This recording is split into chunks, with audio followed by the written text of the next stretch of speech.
All right. So, previously, in the last absolute fucking debacle that was our last snuffed session, I don't um, know. Nobody died.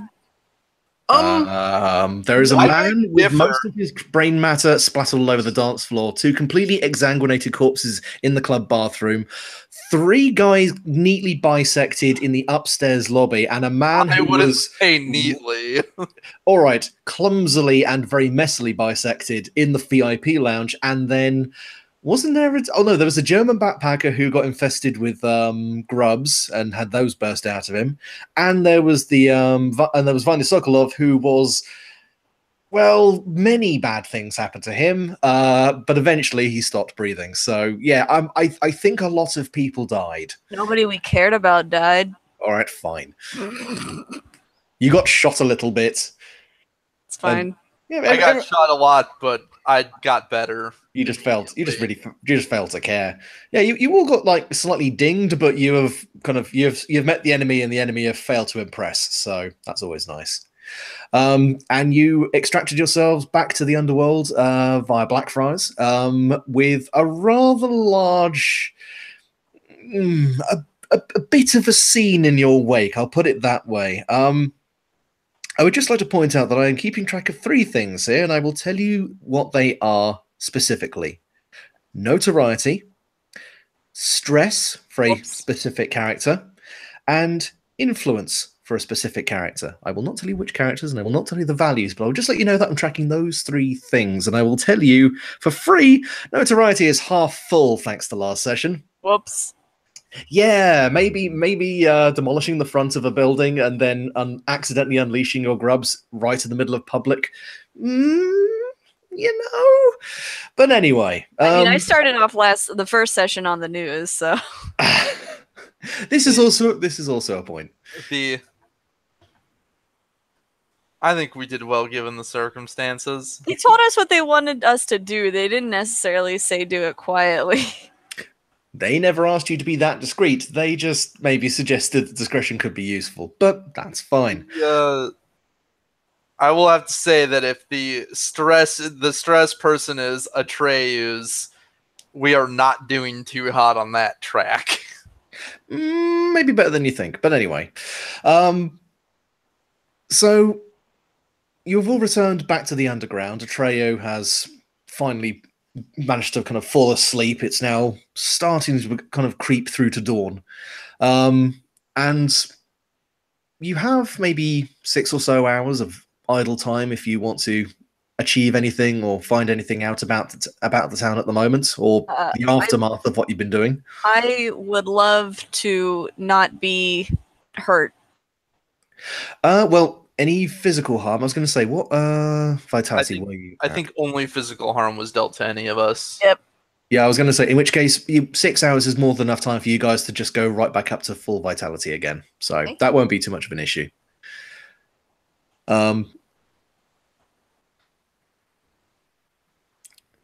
Yeah. Is anyone interested in doing anything, or are you all content to just wait until Atreyu wakes up? Oh, sorry. Go ahead. There was a Spring-Heeled Jack who said he was going to had an idea of a place that Echo might be interested in. Mm-hmm. Is that something that happens soon after they get back, or is it going to happen later? I mean, as it was left, Spring Hill Jack said he would consider helping. He then left pretty rapidly to avoid the attention of the police. Mm-hmm. I mean, you're in the underground. There are a lot of people who may know where people are. You know one person or one ex-person who is very good at pointing people out. Okay. Yeah, she will. So Atreyu just kind of sacked out when we got back. He's managed to patch up his his glancing shotgun wound across his arm and is just trying to sleep until he doesn't. It was a shotgun wound, and then it became a knife wound. Yes, the shotgun wound that got exacerbated by the knife that got stuck in it. Although thankfully it clotted very quickly afterwards. Funny that. But yes, he is. He can be roused if you want to actually wake him up, but he would rather. You can quite clearly tell he's just kind of passed out in a cot. Fair enough. Okay, yeah, she will walk out because she's going to go find a skeleton. Old bone boy. Yeah. If you step out of the bunker and across, posting onto the halls, you see the 3 wax mannequins you saw when you left to go off to the club. They're now just kind of standing side by side with their arms folded, all facing the door. They're not doing anything, they're just standing there. She tilts her head, gets close, tilts her head to the other side, pokes them in the face. Yeah, one of them just kind of rocks her back to the heels and falls over. The other 2 remain motionless. She turns on her heel and continues on. Yeah, you hear distant footsteps heading off, and if you should glance back over your shoulder, they've all gone again. And yeah, you remember the way. It's not too long for you to follow the tunnel down to where the marketplace is. It's a little bit busier now that it's day. It's starting to grow into daytime. Oddly enough, a lot more mortals decide to go shopping actually during the daytime, when certain people are less likely to tear their throats out. So you do actually see a few people who look like they may be historians or very bookish, somewhat older, slightly erratic looking people. A few people who seem to be wearing mismatched pieces of armor, both modern and historical. And a few more stalls are actually open. Dogface is actually standing behind what looks like a fry tray, running some sort of burger stand. There are various other people all sitting around. Okay. This burger. Tell me more. Judging by the amount of rats in various states of skinning and butchery, it's probably not beef. However, Dogface is doing remarkably well at both skinning, jointing, mincing, and cooking the rat burgers with a very fluid ease. Having lots of extra arms helps. What are the chances that he can whip something up for Echo and her brood if she pays in head scratches? I mean, she can approach. There is a little bit of a queue just because these are apparently rather good. No one seems to be complaining too much. Bit of fried onion, bit of mustard. You even see the person who's kind of at the back of the queue is quite patiently waiting, thumbing idly through what looks like an old Latin book. Yeah, sees you eyeing Dogface's burger cook and goes, "Oh, good morning. I see you are you're new here, yeah? You're with a bunch of other friends." Yes. New here. Yes. Well, he sweeps out one arm and does a very theatrical bow. "My name is Gustav Wakefield. I am a vampiric attorney at law. As you can see, I am on my lunch break. Is there anything you need? I am offer legal advice, underwriting, various contract negotiations."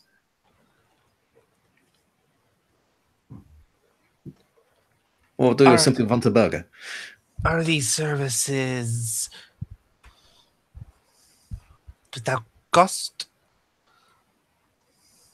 Oh my, you are very new. No. Of course, due to the nature of this place, we do not necessarily perform all our transactions in coin, but ideally we like to have some kind of give and take system. I can provide limited amounts of advice, but should you want official representation, for example, you would ideally want to, a retainer of some description. Why, are you looking to sue someone? The people behind the raid, perhaps? Sorry, that was in bad taste.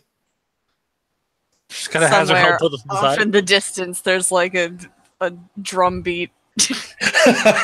No, 2 arms of Dogface just go. Some sort of rim shot. Yeah. She's like, she clearly does not understand what the hell he's talking about. She says, was searching for Spring Heel Jack. Oh, Distracted by delicious smell. well, I can certainly understand that. The queue is already kind of making nice pace towards the tray. He gestures over to the tray.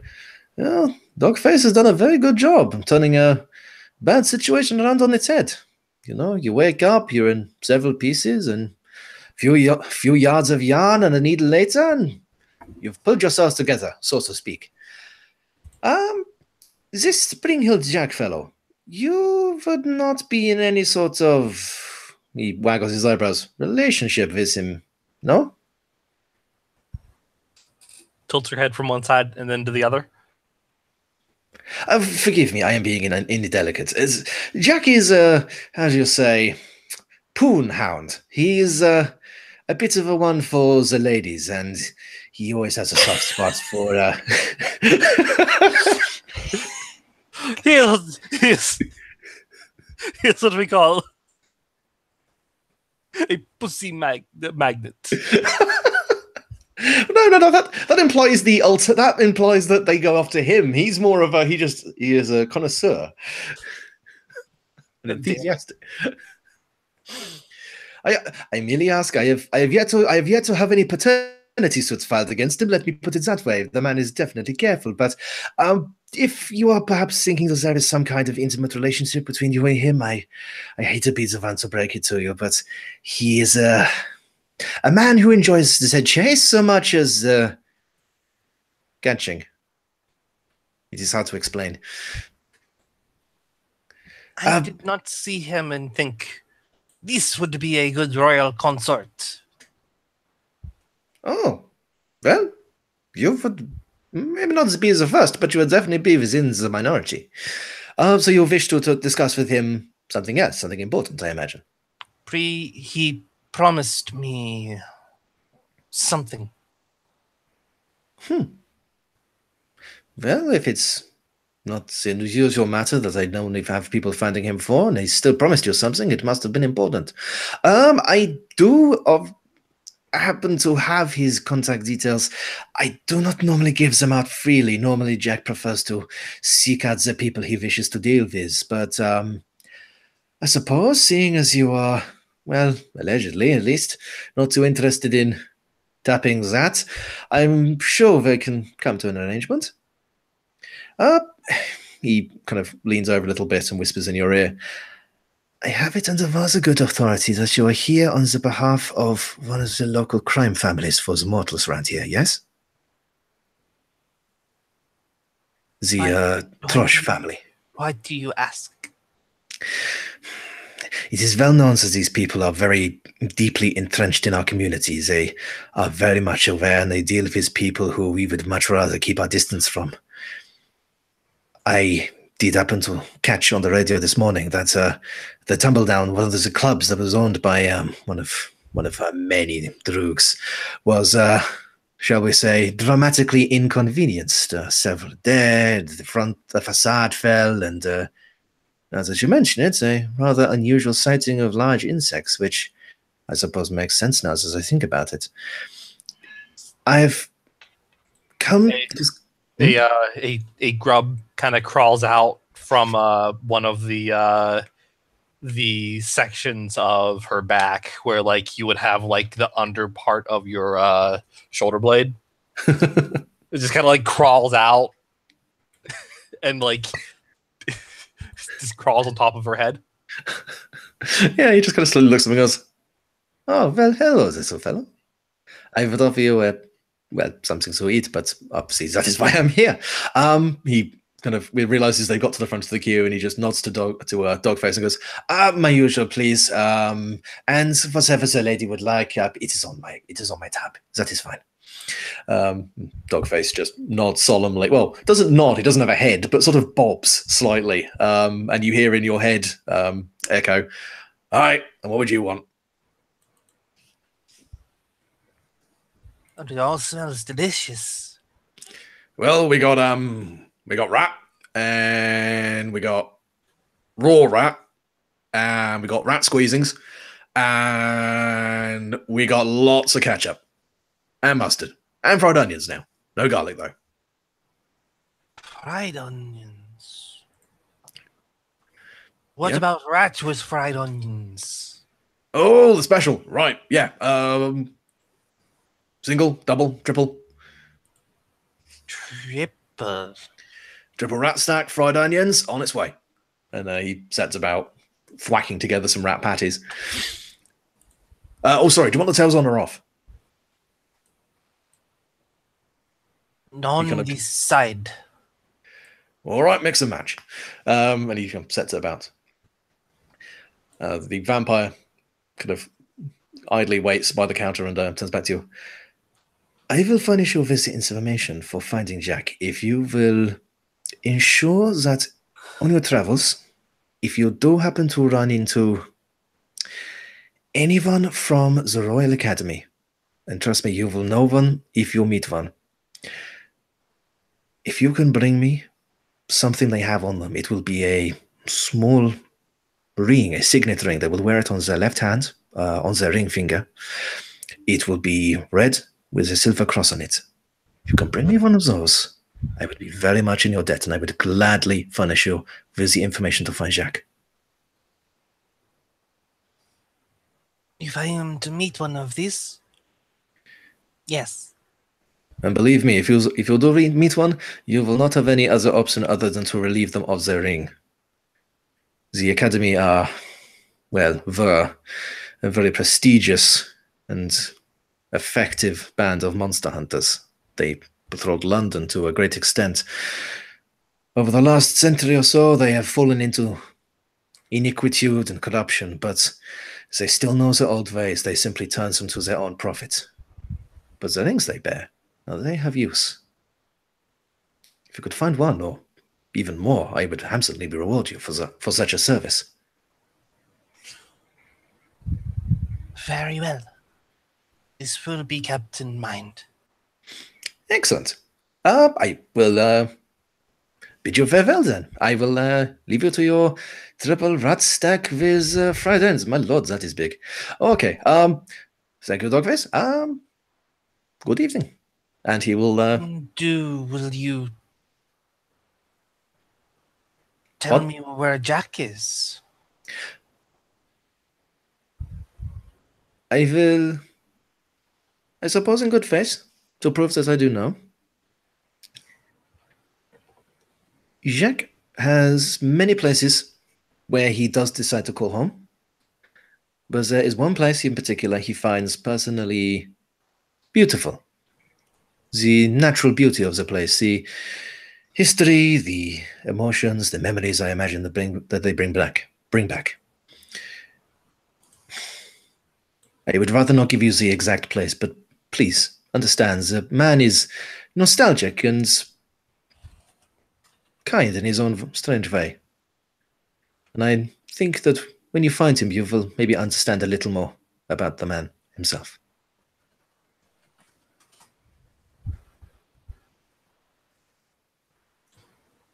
And here, he will... see.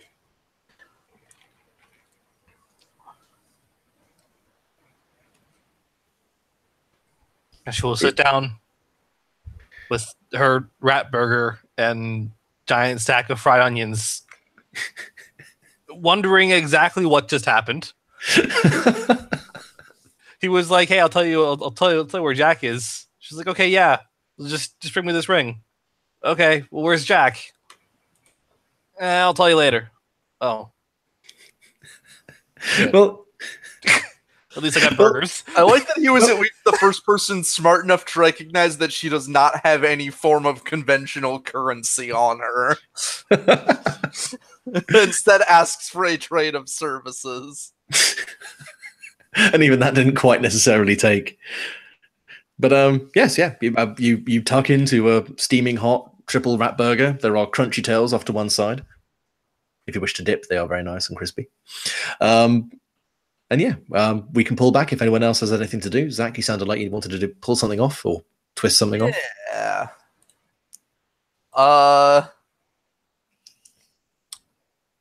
The Oathkeeper has some research to start doing. Oathkeeper walks over to Or and goes, "How do I Google?" Oh no, he knows how to Google. Are his Oh. hands too big for a keyboard? He's got a little dialing. He has to be He has to be very careful. Mm. You know, it's very easy for him to smash a keyboard. But hey, he never said this was his first time being summoned to this age. No, I just really like the idea that if this was an audience watching him, they would assume he knew nothing of technology. Then he just sits down and starts touch typing. That's You're like, oh, basically Oh, exactly. Right. You know, Atreyu's asleep. I don't know what what Or is up to. What Ori's up to, but You're probably gonna have to live them away from watching the E3 live stream. Not watching it anymore. yeah, he will. Assuming the computer is unoccupied, he is going to plop himself down on that, I suppose. Well, here's the thing: what he's looking for isn't something he'd find on the conventional web. So unless unless this computer has some access to, like, here's the secret magic web with magic-y info. You act like this isn't a wizard's PC in a secret underground magical marketplace. I'm not. I was saying that because it's a distinct possibility. He is going to check. He has the magical equivalent of Tor. All right. He is going to research. He is going to see what he can find out. He wants to see if he can find out about God's curses. He wants to know more about this curse that was put on Hera. So, are you looking for information about a person, or more broadly about the curse? More broadly about the curse, because his first, I feel, part of his step in part of what he wants to do in righting the wrong Zeus has inflicted is undoing the curse. He also suspects that is possibly the best outcome for the person he is ostensibly working for. That's fair. That's absolutely fair. So yeah, I would say, if you roll plus sly, because I'm trying to condense the moves a little bit, and reading a face and reading a scene seem very much the same kind of thing. But right, yeah, roll me plus sly and let me know what you get. Sure.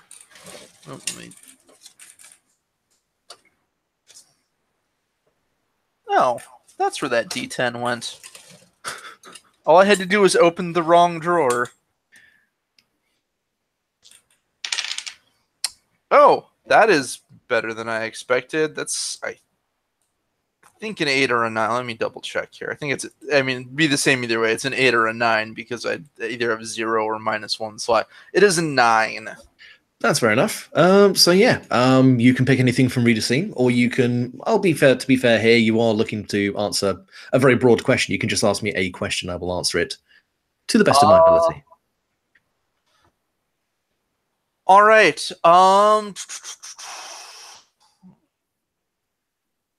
Since I suspect it isn't going to be as okay, is it fair to say it's not going to be as simple as asking, "How do I break this curse?" I mean, you're aware that it's a curse by a god, and there may be precedent for breaking curses inflicted by gods, but it's entirely... Like, I basically, I assume that it isn't going to be as simple as me asking this question now and getting a direct answer to this is exactly how you do it. You could probably find if there is precedent of it happening, or if there is possibly a theory. Which is why I think I'll ask this in the sense of, what is the safest route to what I want? The safest route to what you want. Okay. The safest route to... So are we talking bringing Zeus to justice for breaking his marriage vows? For the moment, we're talking about breaking the curse. Okay. So a curse inflicted by a god is... So yeah, it could be to breaking the curse or to finding somebody who knows more specifically how that would be accomplished. Okay, the problem with appearing wherever, the problem with the ways and reasons he appears is he doesn't build up a lot of contacts over time, even if he does end up appearing a lot throughout the world. Because yeah, he doesn't really have like a LinkedIn profile. So yeah, you have a bit of a browse around, and there does seem to be a fairly large community of magic practitioners discussing magical protections, curses, hexes, various other things where it's the give and take, the mechanics of inflicting and removing conditions magically upon other people. And there's a lot of information regarding magic. There's a lot of information regarding parapsychology. But when it moves into divine and infernal curses, discussion gets a lot more precise. Those are usually where that's why he figures what he does know, or at least assume, is that generally these things have specific ways they need to be broken. It's not just do a power enough anti-magic something to undo them. Like there is a specific requirement for the curse to stop, and nothing else is going to cut it. But, oh no, of course. Go ahead. There are two main threads that people seem to follow, one of which is the Faustian bargain. There is no hard evidence how that pact went down, but the general consensus is that Faust attempted to outsmart the devil that gave him what he desired, and the infliction that he got in return, he did not think the entire way through. So effectively, trying to think your way through and find ways to overrule the curse or overrule the technicalities of the actual curse itself could be done, but would require a lot of heavy reading and specific analysis of the way it's been worded. The other way, as far as people can understand, is making the person who inflicted it go back on why they think they did it. So not forcing it out, but changing someone's mind. The third idea brought up by someone who was immediately shouted down is, why don't you just kill them? To which many people respond, yes, in theory, all curses are broken upon the death of the person who cast them, provided it was not intended to be cast at their death. But killing a god is like smashing two bits of subcritical uranium together. You won't last long to enjoy the effect. So the safest way depends on your idea of safe. If you safe for him is relative, since as far as he's aware, there isn't a lot that can kill him permanently, though certainly in a case of fighting a god, there is a good chance that he will be returned to wherever he goes between return to that darkness as a result of his actions, but that's not really a problem for him. Honestly, even if he died, it's not really a problem for him, because then he'd be free. So yeah, I would say the three, to boil it down, the safest in almost all terms would be if you found some way to outsmart them and to trick them into removing the curse. The second most safe, at least in terms of delaying conflict, would be to convince them to lift it. Right, but that one presumably relies on that they don't just change their mind again later and precisely. And it would mean that you would basically be exposing yourself to them with no defense. Right. You would effectively have to approach them open-handed. The third manner, the least safe, but in theory, if it's done right, the most effective would be to just flat out kill the person, kill the god in this case. Air quotes being around the kill part there, which would just break any curses they had inflicted in their lifetime. Interesting. So,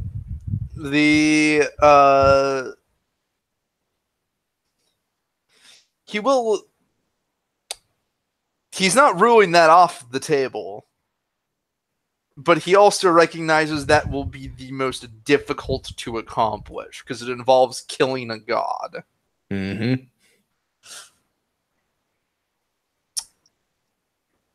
The problem with outsmarting Zeus is that he himself is not a clever person. And he is aware of this. But it turns out there is a comrade or two of his here that are clever.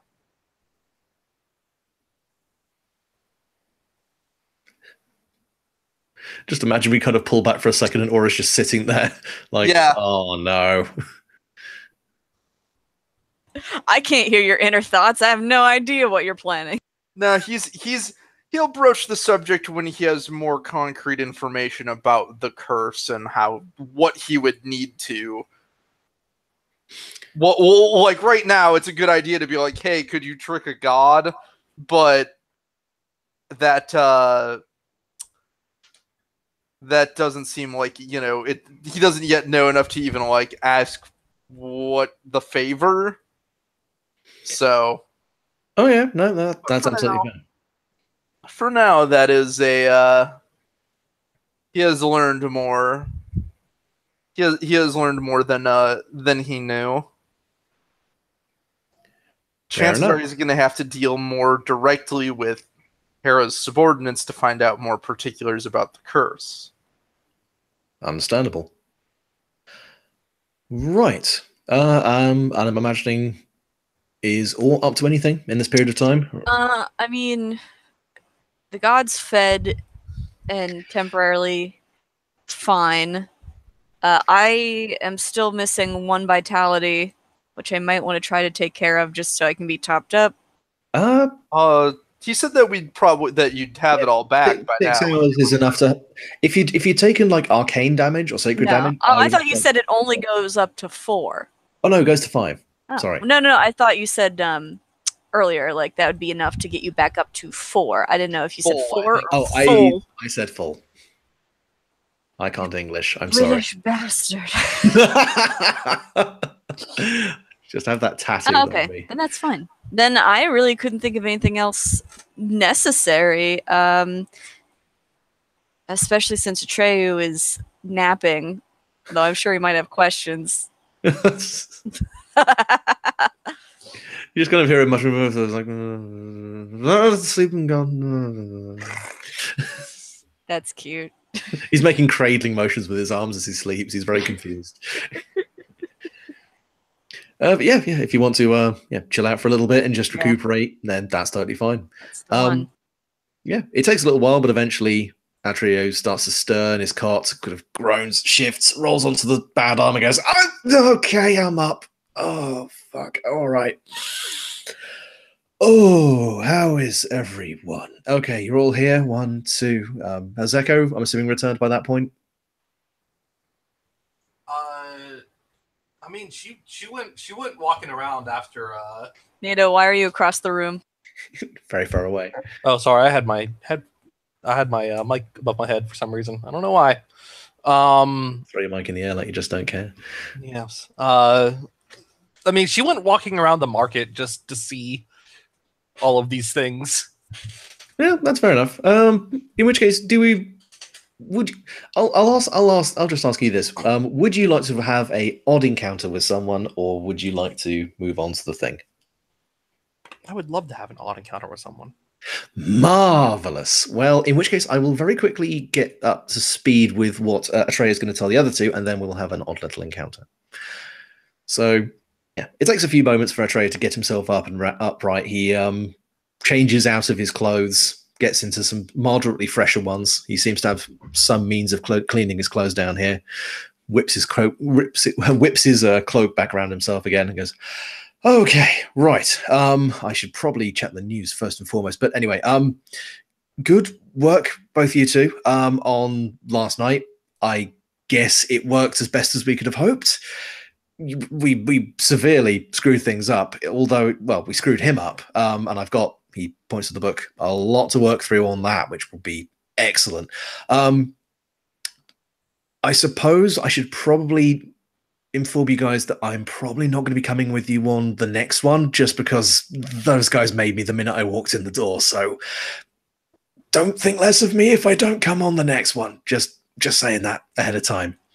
Can I throw him like a cookie or something? Yeah. There's a bag of Jaffa cakes on the by the computer. Yeah, throw it at his head. We will manage. Oh, all right, thank you. Thanks. Just starts pushing them into his face. Right, true. Oh man, I need to eat actual fruit at some point. So, we have. I should probably check a couple of things. He pulls out his phone, starts paging through, and goes, "Okay, yes, yes, shit. All right, that's less than I was. Oh fuck. Okay. So good news and bad news. Do you guys prefer which one, or shall I just rock on? Bad news first.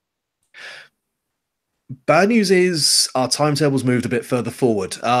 Seems these guys were expecting us, and they've decided to pull two big jobs at the same on the same night. He walks over to the court board, taps the picture of a large, sweaty, bearded dude. Goes, Rudy, this guy here, is in charge of Louisa's underground boxing, illegal fighting, some sick shit. I don't go into too much detail about it. I would rather not know. But he's holding some big event tonight, and apparently it's something very important because he's pulling in a bunch of you guys. He's pulling some favors to bring in some monsters, and I don't necessarily know why, but all I know is it's probably not a good thing. So you mean to say that we have to get things done faster now? The grub that has been hanging out with Orr the entire time picks up a pen. The one I fed alcohol to? Yes. It's very hungover. It's like it picks up a pen and in its mouth and swings it around. just because it can. Wait until it gets a knife. Caterpillar rave. Does somebody put a piece of paper? Okay, you know what? There aren't many things that piques the Oathkeeper's curiosity, but he's going to put a loose sheet of paper in front of it to see if this thing can actually write. It draws a picture of itself on top of a mountain of monster corpses, holding a pen in its mouth. I'm all right with this.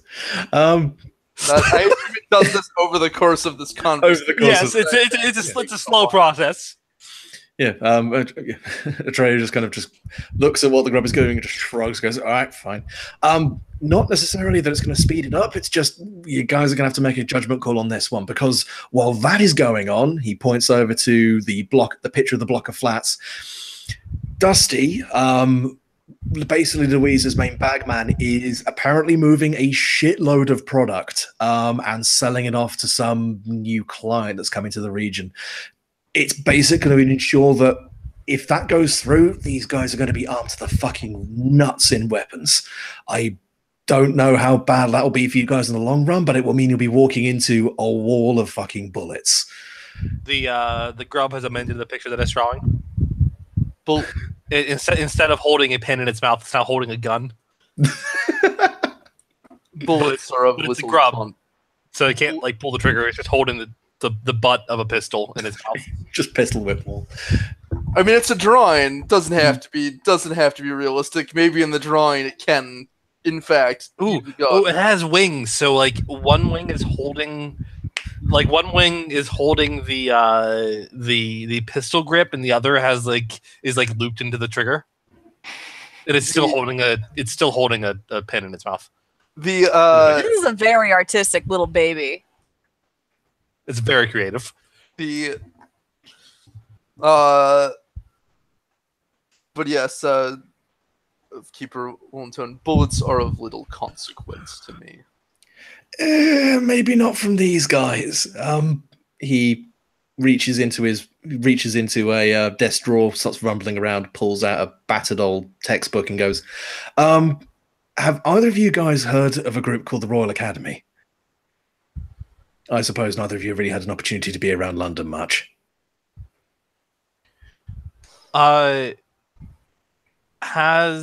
Is this grub like? Has it has Echo like come close enough that like this grub knows what she knows?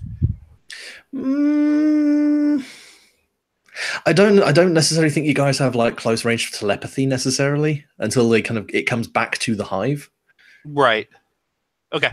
I mean, It you has could to, like, it has to actually get back in like under Yeah. her carapace before it can know these things. like little birdies with messages. No, I haven't heard of them, but I assume you'll be telling us. Well, it's probably worth you knowing.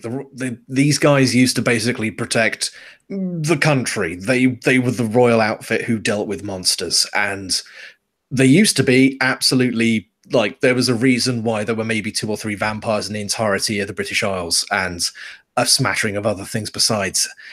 And over the last 100 years or so, bad decisions, corruption, straight up incompetence, they started giving more and more ground. The Americas started opening up, more people started coming in from over there, Europe started opening up more, people started getting organized, and then, yeah, they are all the knowledge with none of the coordination or loyalty. They will sell anything to anyone, and if Louisa is looking to buy weapons from them, they're probably weapons that are capable of killing monsters. These guys know what they need to do. So, it's not a good shout. But that seems to be the most imperative one. Yeah. If what you're if you're looking for the Grub's thought, Mhm. on what should be the most imperative one, it has abandoned its current drawing and has hastily drawn a picture of Orr holding a gun that is shooting out a grub.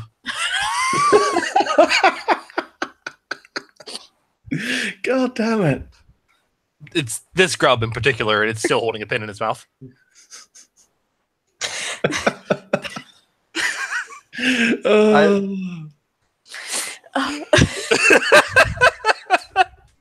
I would ask if our priorities have been reevaluated. I'm In neither. light, in light of the contract. What do you mean?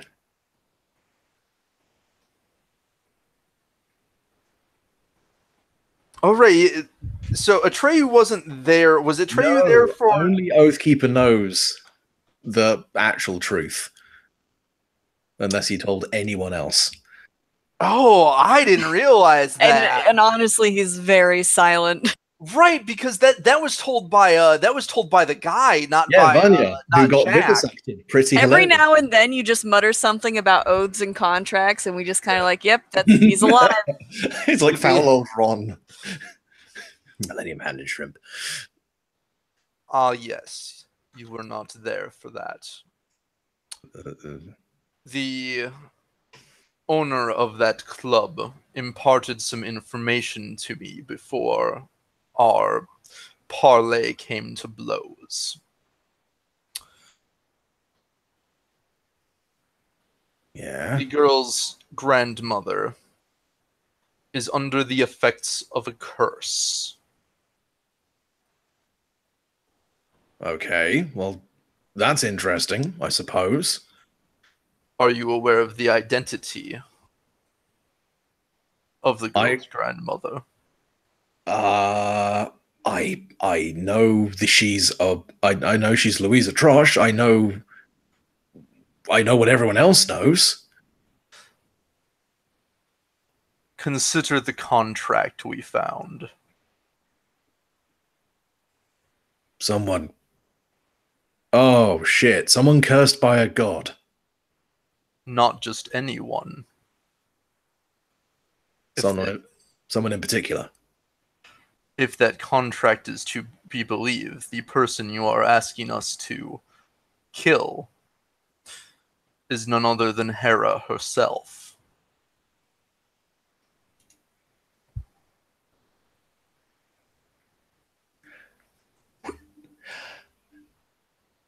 Actual Hera. Actual goddess. I'm not too familiar on other religions. Is that someone important?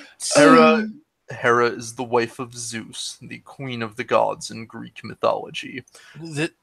the grub doesn't quite understand the name Hera, but like there is a word in there that I can't understand of hair, Yeah. and so like it's I bet it understands Queen and God. yeah. So like so it has amended its picture of Or shooting using a gun to shoot out a grub holding a pin at a very regal looking queen made of hair. Oh god, it's like a cousin It. With a crown. With a crown. Oh, the royal It. Yeah, Adria's face kind of drops slightly. Oh, well, fuck, I suppose. I mean, at this point, killing a god, But here's the question. Hmm? If she is under a curse, is killing her what your employer still wishes? There is another option, which is to break the curse. You are aware of... Are you aware of my... You summoned me, I assume you are aware of what I am. Oathkeeper, supernatural guardian of bonds, and punisher of those who break them. Yes. Do you understand what that contract represents, then? It represents an oath. One that was most, by many tales, Quite enthusiastically broken. indeed. And to further curse the one that you have broken that oath to is a grim betrayal indeed.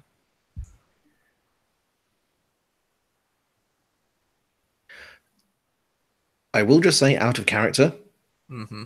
you are aware that Louisa is not Louisa. They have actually been named as who they actually are. As Hera? As Lamia. Oh, as Lamia. Sorry, I was thinking Hera. Yeah, Lamia is the one who has received the curse. Hera is the one who inflicted the curse. Zeus is the my one bad. responsible for instigating the curse. Okay, So my there's apologies. a couple of layers to this. Rewind a little bit of that because I forgot that distinction.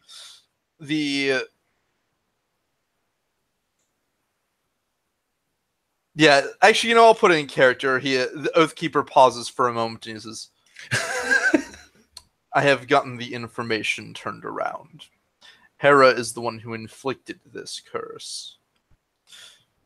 The receiver was named as a being known as Lamia. Oh shit, huh? Okay, that's less than ideal.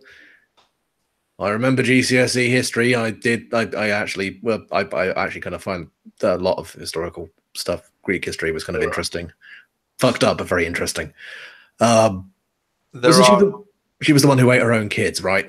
Was like tricked into killing and eating them. Indeed. That would explain a few things, like the whole killing and eating her kids. Well, 50% of that at least.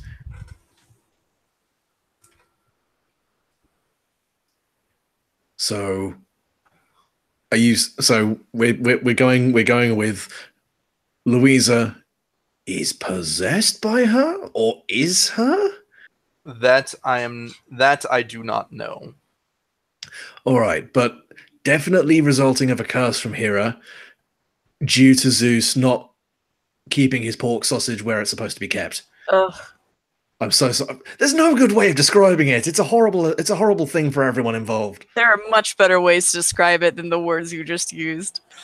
Name three. The grub is very confused as to where a pork sausage should be held. I'll put my hands over all of it. Put a little cocoon of hand around it. It assumes that you are cuddling and therefore it curls up in your arms. Oh. The This seems like a question that we would have to ask the living family member. Yes? Perhaps so. Have you noticed any supernatural abilities in your family? what? Just give her like a quick pop quiz of, hey, has your mum been glowing gold recently, or any shit like that? Mm-hmm. I mean, I can float it by her, but I think we're kind of, I think we're kind of diverting from the main thing, which is if we don't suss either at least one of these things, even getting close to either of them is going to become real fucking difficult, real fucking fast. That is fine. I wished you aware of this information, and for your employer to be fully informed of these facts. I appreciate it. I'll definitely pass it on. Well, if we have to make a decision now on what we wish to do, I say go after the weapons.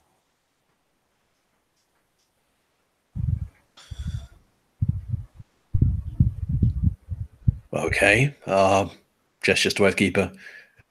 I mean, yeah. Dusty will definitely make sure that if that deal goes through, they'll have their hands on a lot of monster killing at weaponry. But at the same time, whatever Rudy's doing with a bunch of monsters, it can't be good. How confident are you in your defenses here? I mean, what? Like no one's crazy enough to actually assault this place. This place is fucking hallowed ground for the monsters here.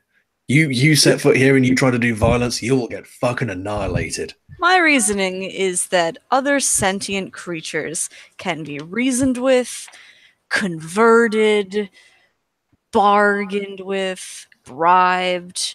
You cannot do that with machinery and weapons and guns.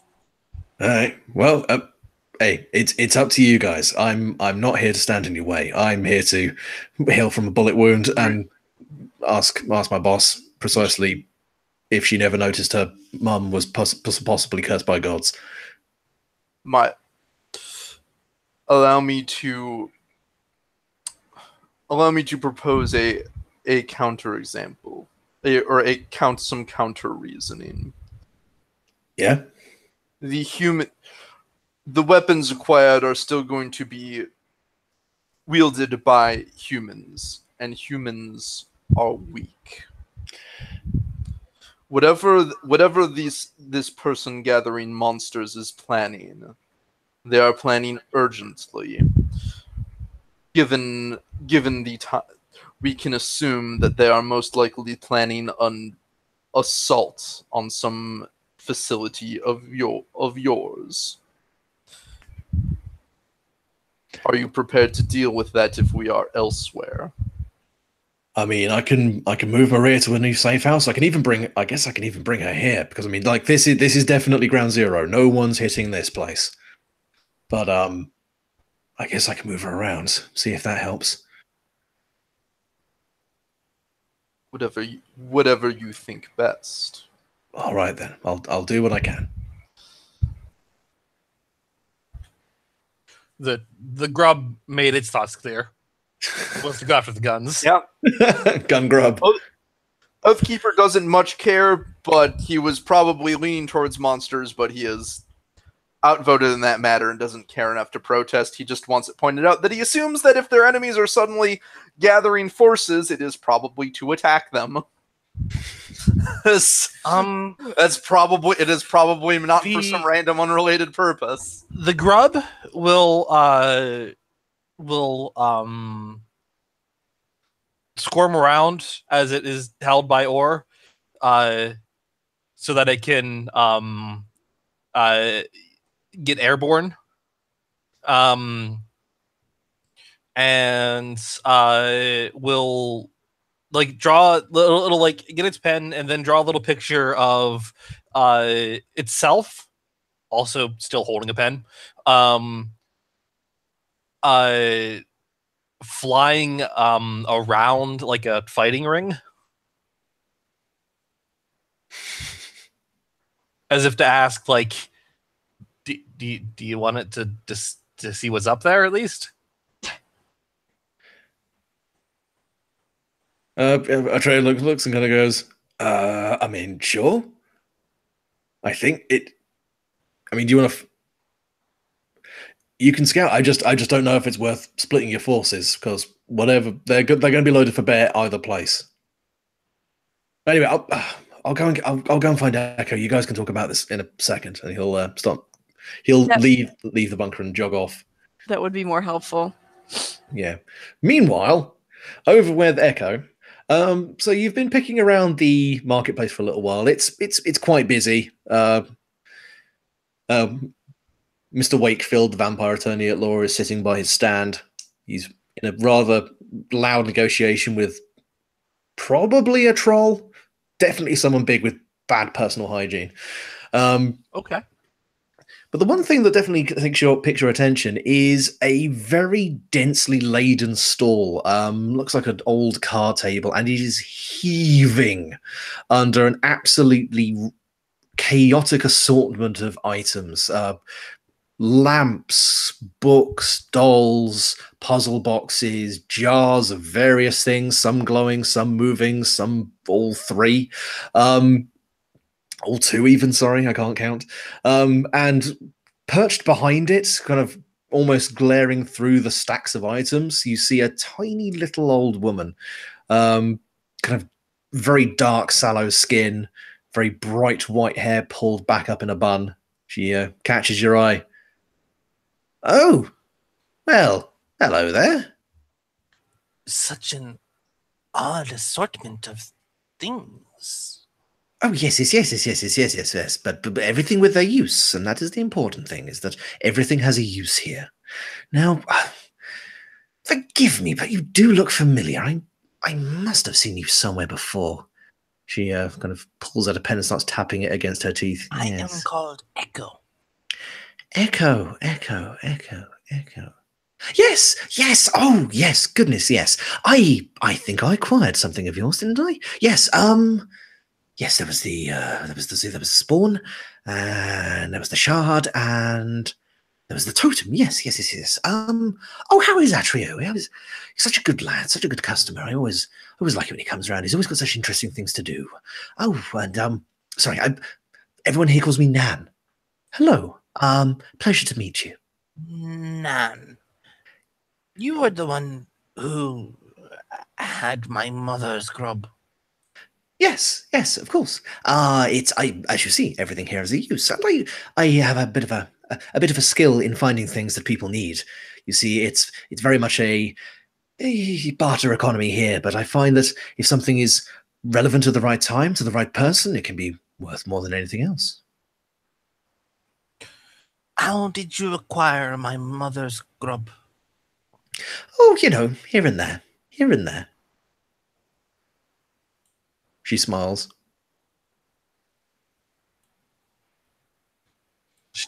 Echo does not look especially impressed with that reply. Something's wrong, dear. You are. My mother's grub should not be so far away from her. Oh, well, they're exactly where they need to be. On this table. I need to be with her. Well, I suppose that's a difference of opinion, then. They are her scavengers, her scouts, her warriors. We cannot be so far from her.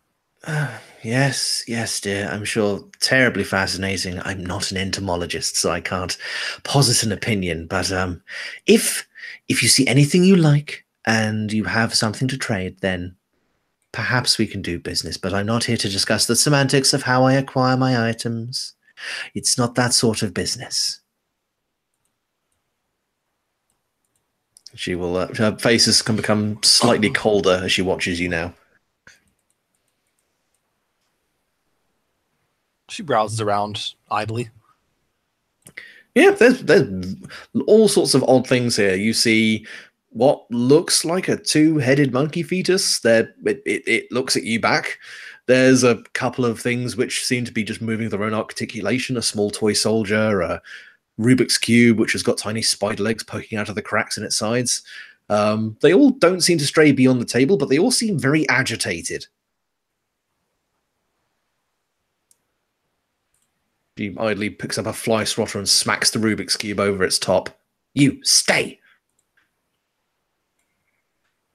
They are alive and upset. Their mood is of no concern to me, merely that they are what they are. And yes, all of these are alive. A token has no use if it is dead, or without a link to whatever it was supposed to be used for. I must admit the shard was a bit of a tricky one. You said like there's like a Rubik's Cube? Yeah, Rubik's Cube with little spider legs coming out of the sides of it. Is it possible for her to like pick it up and give it a cuddle? Yes, but could you give me a plus cold to remain composed? Okay.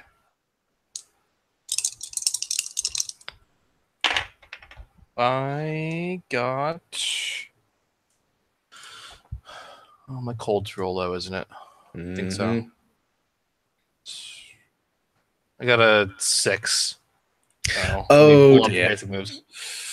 Oh no, never mind. I don't need this. But Yeah. yes. Yeah, I will mark that hard move. In fact, you know what? I'll spend that hard move right now. So you reach down and the spider cube, the spider Rubik, like pauses as you go to reach towards it, backs away a little bit, like uncertain that it wants to be picked up, and you feel this very sudden, sharp, tingling sensation running from fingertip all the way up to your shoulder, and it almost feels like you're a millimeter away from touching like a high voltage cable. And you hear coming from behind the stand, "Now that is not a very smart thing to do, dear." She hisses. "Unless you want to lose that arm, dear, you'd best walk away. Things I have here are mine." I am unallowed to touch it. "You touch it, you better have bought it." Now, if you look around, you will notice that lots of other people have kind of slowed down or stopped what they're doing and are now looking over at you.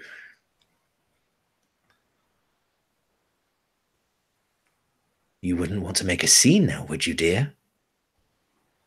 Newcomers have such a hard time. So new, so inexperienced. Tender little things. I like tender little things."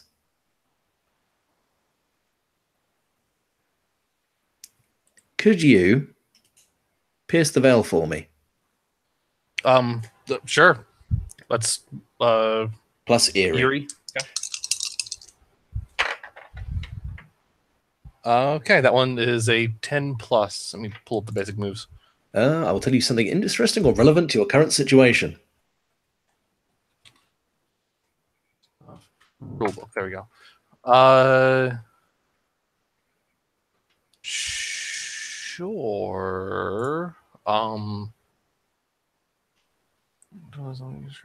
Situation. Yeah. Tell me something interesting or relevant to the current situation. Everyone in this entire place is about to leg it. Whatever they are seeing, whatever they think is about to happen, they don't want to be in the same fucking postcode. And you can feel that all their fear is directed towards Nan. In the same way that people have looked at the top of a mountain and seen the smoke coming from it and thought, well, better get some virgins. This is a, oh no, sort of reaction.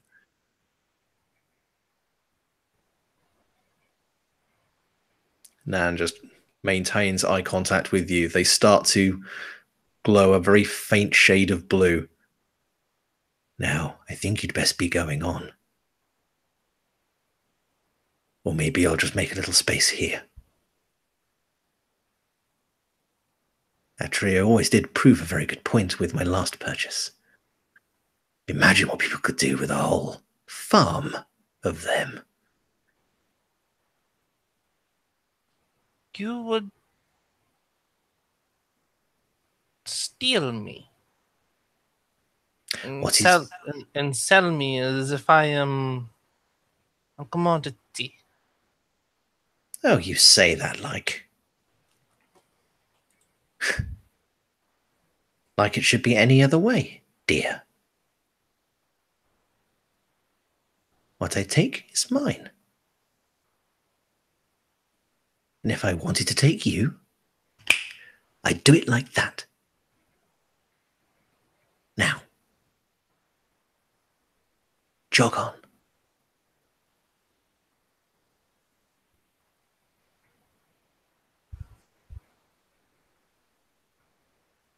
Let me see someone here.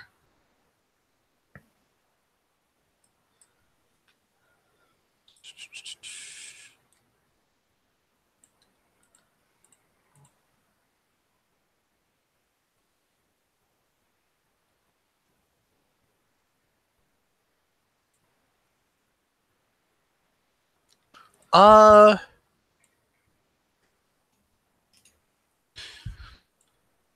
Mm-hmm. let's see here. I am going to roll influence Mm-hmm. to reshape myself, alter the world, or do the impossible. Go for it. What are you aiming on doing? I'm going to, because I can add, I may redefine one tag or add a temporary tag to myself or something around me. Mm-hmm. I am going to add a temporary tag of. Isn't there one for explosive in the tags? There is. Let's see. There's area. There is. I don't necessarily know if it actually had an exploding one. Because my goal is that one of her grubs can explode violently. So you can have a kamikaze grub. Does a little bandana around itself. It's very happy to do this. No. I'm not going to do it yet. I'm just going to. I'm gonna pull the pin on it. I'm going to roll this so I can do a thing. It's a literal fucking bug bomb. God damn it. Okay, and I got a 10 up. I got a lot actually. Okay. Nice. I got 15. Oh jeez. Okay, so massive. So Okay. I'm gonna make enemies with everyone down here just because you have zero social awareness.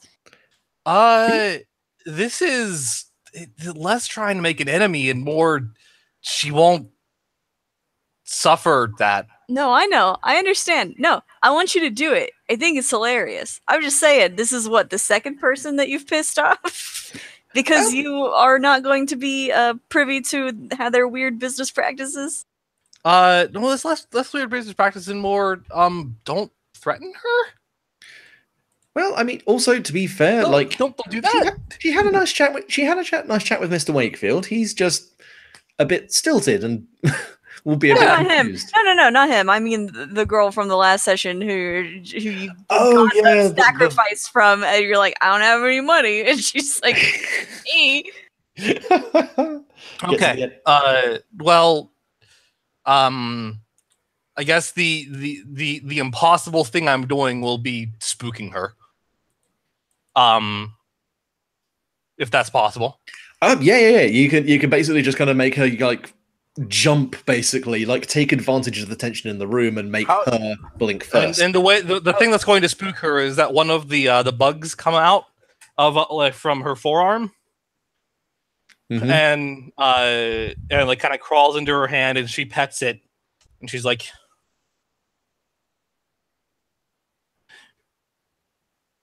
I had no intention of taking anything of yours. I wished to inspect it, but I had no intention of taking it. You decided then that I am to be threatened and that I am to be contained. Do you know what this bug does? What this scrub does? It is very specialized and it loves to do what it does. Nan just kind of is gripping the edge of her table and glaring at you. This collection of yours. If you ever threaten me again, this grub will destroy the entire city block. And your collection will be gone.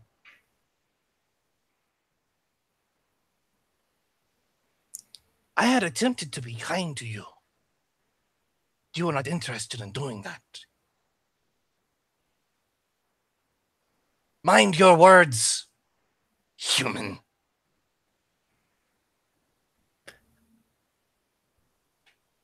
Or they will be your last.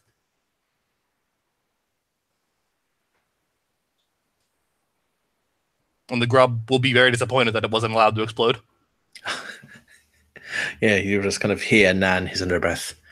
I am no mortal. But to me, you would die just like one.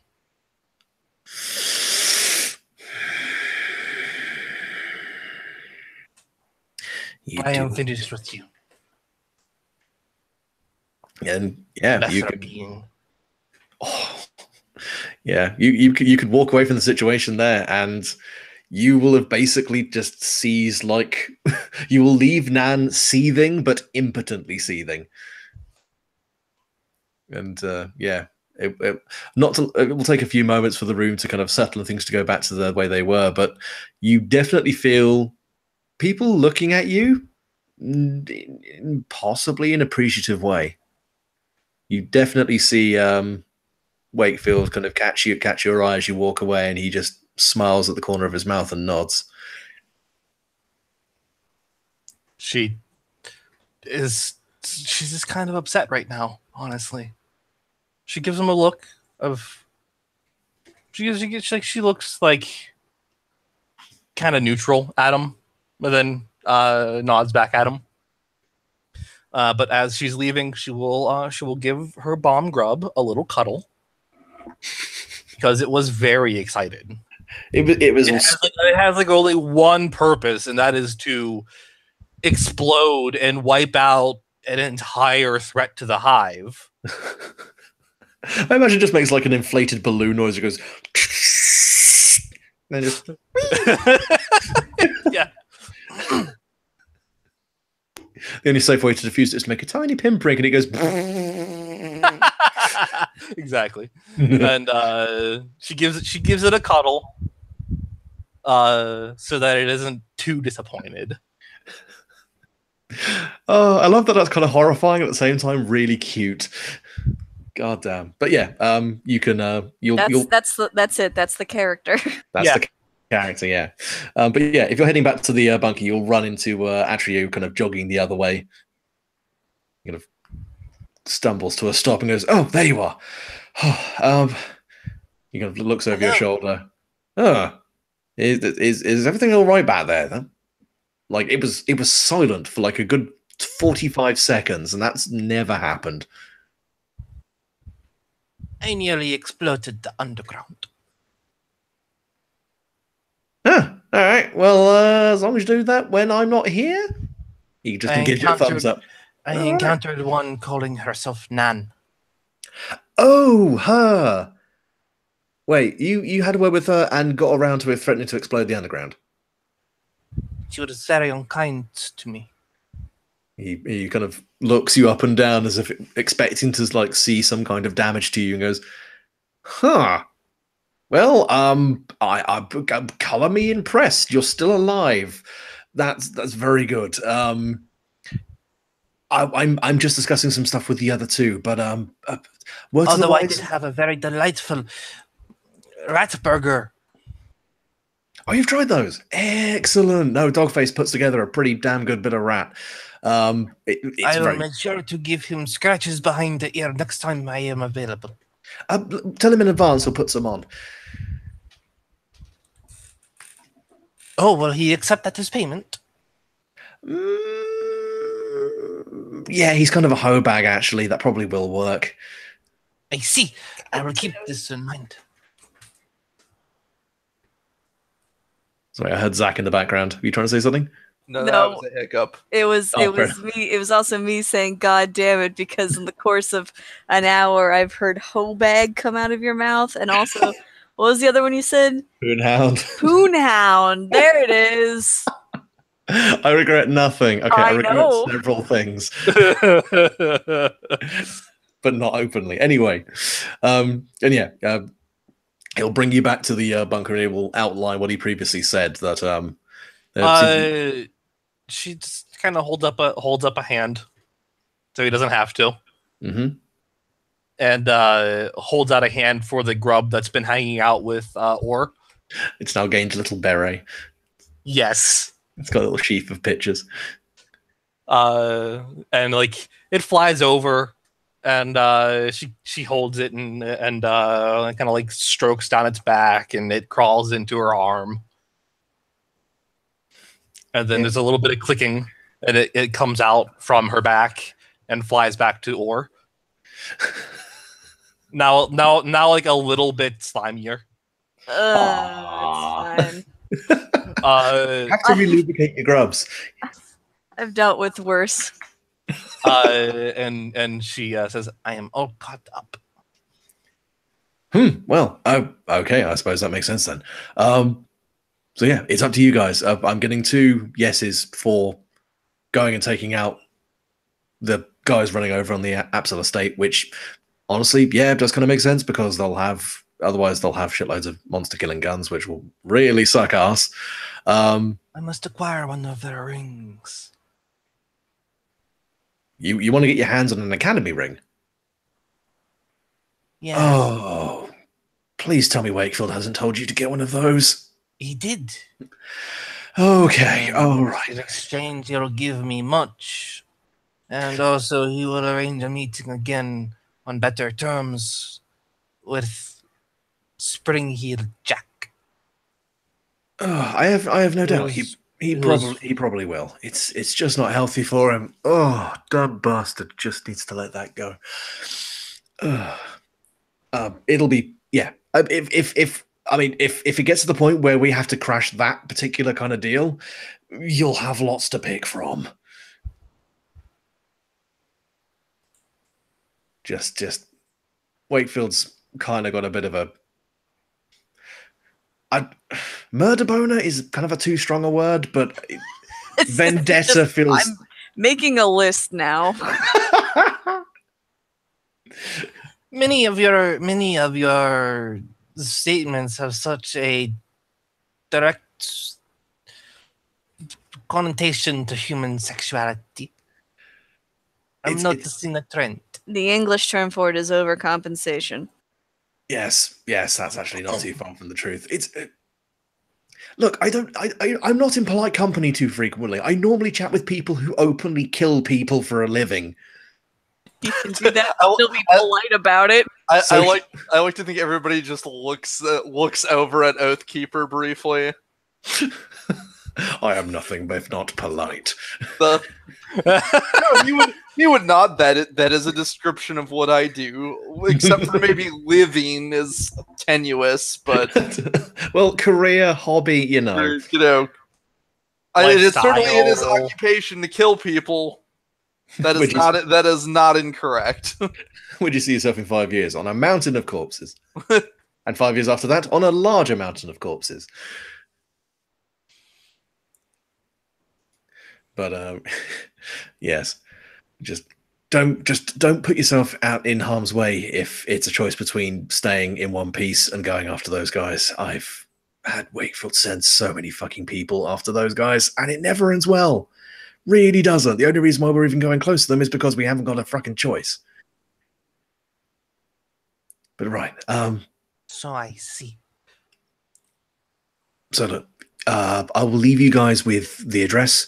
I've got a decent amount of information that should get you started, but I need to go and obviously make sure that Maria's going to be all right. Oh, by the way, Echo, your little grub dude there said maybe he wanted to check out the Rudy's place. That's up to you. I don't know how good those guys are like that recon. He is welcome to do as he will. Oh, they grow up so fast these days, I guess. He has taken well to Or. Shrug. Right. Well, if you don't need me for anything else, I'm going to jog on. I will. Yes, actually. He points to Or. Did I give you a phone? I think I gave you a phone. I took a phone. Cool. He kind of quickly takes the phone, opens it up, copies over the contact information. I like that I just implied that I stole someone's phone, and you're like, all right. It sounds about right. Yeah. he just kind of opens it up, copies the contact over, and goes, right. If you run into anything or you need to keep me up to date on anything, call me on this number. Kind of hands the phone back. And if anything happens on my end, I will call you. Okay. Nod. I will take that as a yes. I will catch you guys. He kind of fumbles around for a little bit, picks up a duffel bag, puts some money in there, puts a sawn-off shotgun in there, puts another sawn-off shotgun in there, and goes, fuck it, and empties another one in there. Right, that's me. I will catch you guys, well, on the other side. And he just runs off out of the bunker. So yeah, Andrea has left a not particularly thick folder on the desk in front of you. In it is a fairly decent series of photos of the Apsell estate, which is, he says, furiously scrolling like an absolute motherfucker, in North London. It is pretty notorious for a lot of gang activity, a lot of pretty random street violence, and one of the epicenters of the rioting that's been happening in the city the last couple of days. In particular, he has got a couple of people noted down, some from newspaper clippings, some just sketched together with random information. The main person who does seem to be in control of all of this is an older man called Dusty. That seems to be the only name anyone can get out of him.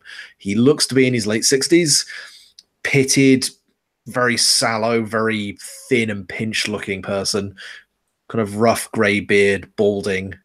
And all the pictures of him seem to be him in a variety of rather tragic looking lime green or acid yellow tracksuits, always flanked by several people in like their late teens in similar kind of just loose clothing.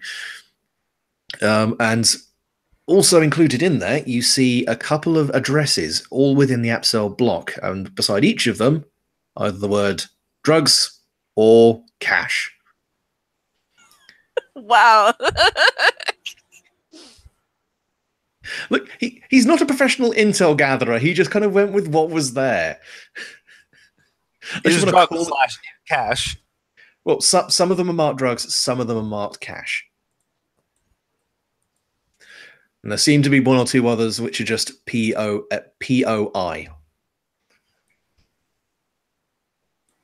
One of which is a chapel, which does seem to be very close by to the estate, but not directly within it. And another one seems to be a bar, well, a pub called the Gunner. Both of these are marked under POI with names beside them.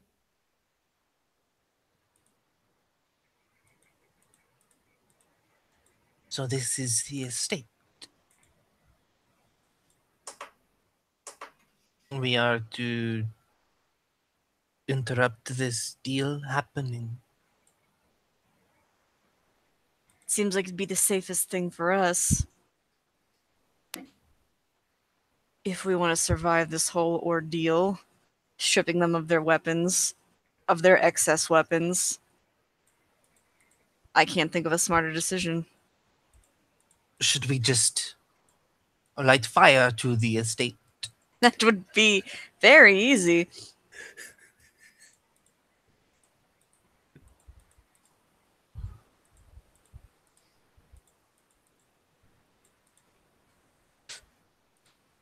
She seems in agreement with that. She's okay with this. But how would that prevent the weapons from changing hands? It might delay it a while. I will point out two things that may be worth noting. You do not have a location or a time for the deal. only that it is happening somewhere there tonight.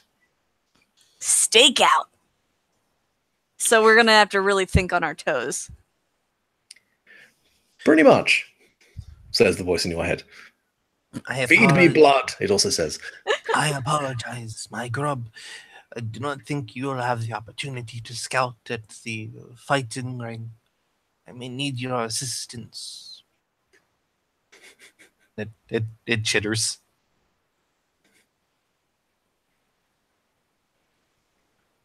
Yep, It that's chitters. She reaches out, it crawls over, she gives it a kiss on the forehead. Ooh. Oh. It goes back over to Orr. Yeah. So If then it you- seems maybe our best course of action would be less overthinking, more just doing. We kind of get there, scout out the area, wait for activity, and then disrupt any activity. They will need, if this shipment is as sizable as they suspect, either they will need some large means of transportation, or the deal will happen somewhere where such things are stored. If it doesn't happen here, then we're out of luck. This city seems to be impossibly large. Disorientingly so. But I would much enjoy its exploration. If the deal does not happen here, then we simply need to find someone who does know where it is happening. And make them talk. I like the way you think. Oh, by the way, I completely forgot. At the bottom of the dossier, there is also just a phone number and taxi written by it. Who's Taxi?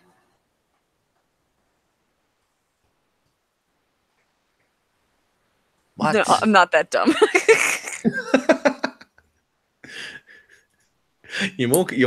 That's actually more correct than you may think, if you remember about how you got to the club last time.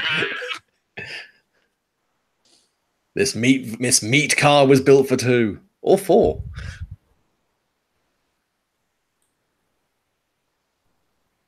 So yeah, if you guys are in agreement, you can choose to call the taxi, or you can find an alternative means of getting there. You have the address. How far is it to walk? You've got a GPS. It's maybe about 4 or 5 miles away. There is one caveat. It's about 7 in the morning and it's about to hit rush hour. Taxi it is. It's up to you. And the underground does go everywhere. You could try finding your way through it. There's a less of a chance we'll get lost if we leave it up to someone who knows the roads. Someone. Yeah. However, going above ground is going to be conspicuous. Out of character, I'm saying that because the keeper doesn't care, but you get the impression that if Atria was going to recommend this, it was going to recommend a taxi, it probably knows how to not make things too obvious. True. So we're not going in the living car again? Oh, That's no, the no, taxi. That's it. Oh yeah. Because basically, it's a taxi that can drive around without a driver in it.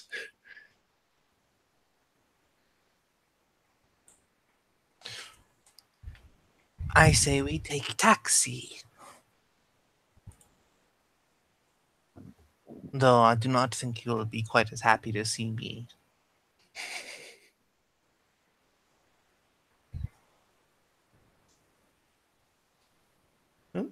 Is everyone in accord with that? Yep, I give him a call. No. No matter how Yeah. gross it Keeper is. not bothered. Yeah. You call up the number, you hold it up, you hold the receiver up, and you hear kind of a. It's kind of like a pulsating, meaty noise, Oh. and there's kind of a wobble, wobble, wobble, wobble. Mm-hmm. You kind of get the sound of you kind of get the feeling of expectation.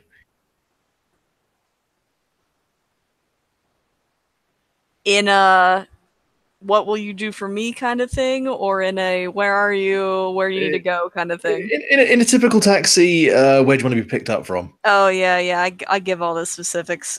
Yeah, you're gonna go wobble, wobble, wobble, wobble, wobble. Which you get the strange impression means 15 minutes. And if you head up to where you were picked up last time, you will find I've forgotten the name of it actually, but you will find the you will find that goddamn, you will find the meat taxi. Now, I mean, it looks like a London black cab even in daylight, but there is a distinct sheen to it, which looks more like chitin. But it does kind of wait for you. It starts to open its doors, and when it sees Echo peering out, it kind of almost stops opening its doors and slowly opens them the rest of the way. Yeah, Sentient suits of armor first. Funnily enough, it has actually picked a place where even in daylight, it's fairly well covered and out of the way. So, provided you just jog into the car, you won't be seen publicly by anyone. Perfect. Yeah. So yeah, you all hop in, and as the doors close, you do notice as well that the windows they don't tint, unfortunately, which would have been the nice thing, but some blinds come down, sort of eyelidy blinds. So it's quite dark inside, but it's cozy. Just don't think about it. Don't look at the ventricles pulsating through the blinds. Is it like Echo realizes that she's always wondered what it's like to be a grub, and so she's going to find like a tight and warm place to just kind of like curl up.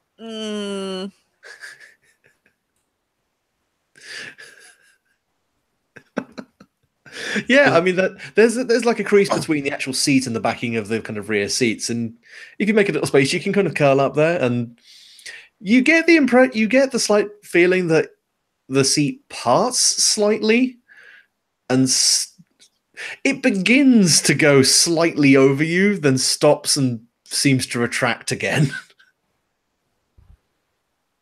You could have almost sworn you felt a breath as it started to open up.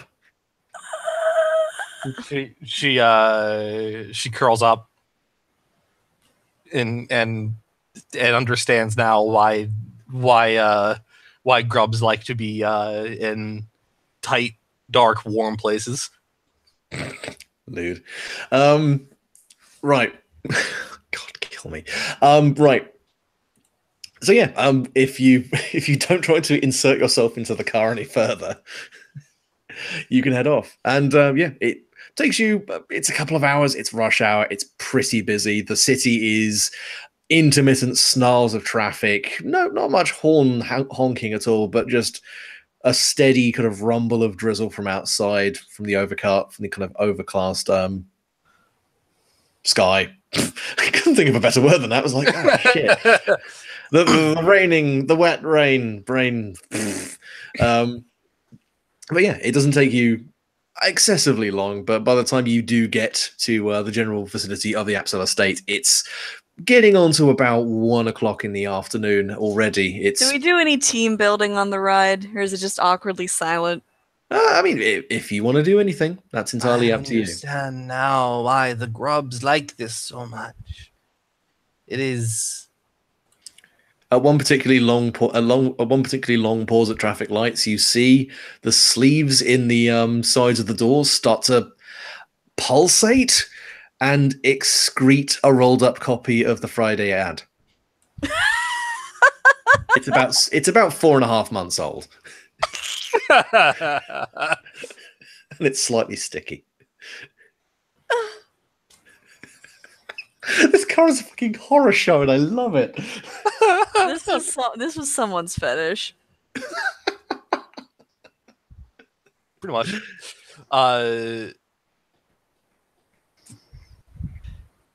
She will take the copy of the Friday ad. Yeah. No, She know how to read. She looks at it. Oh boy. Looks at it. She looks at it. I there, cannot read your language. there are pictures of puppies and some community events on there. There's some people holding a plaque.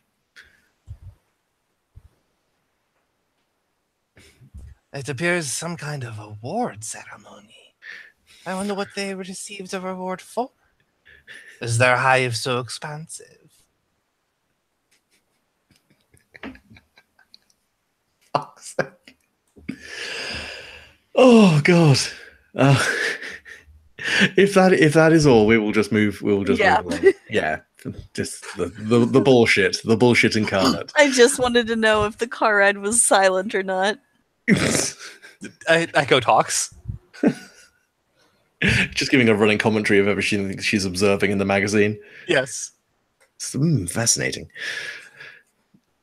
But yeah, the car rolls to a halt. Oh, and this child is holding a very large reptile.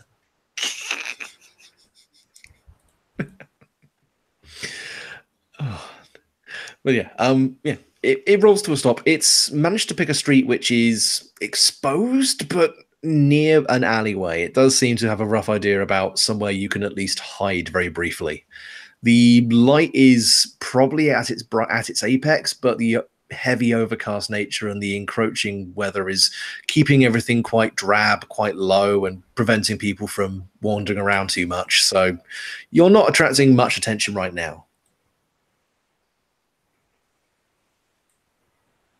Yeah, it will dutifully wait for you to step out, and then it will linger for a few more seconds. She will, Echo will squirm out.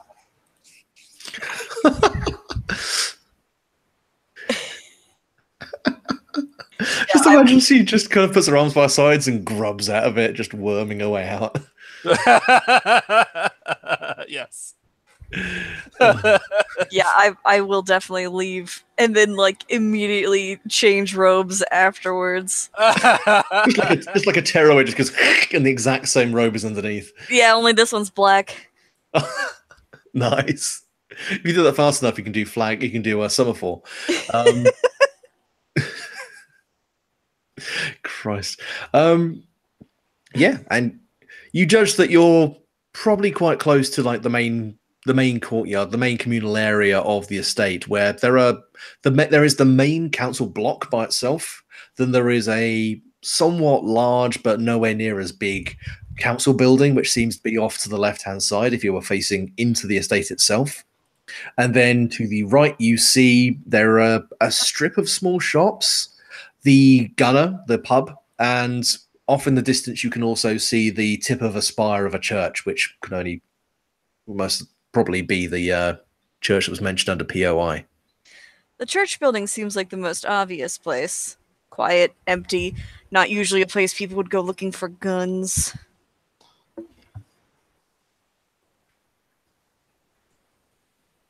Plus, it would be good to hang out. Fucking goth.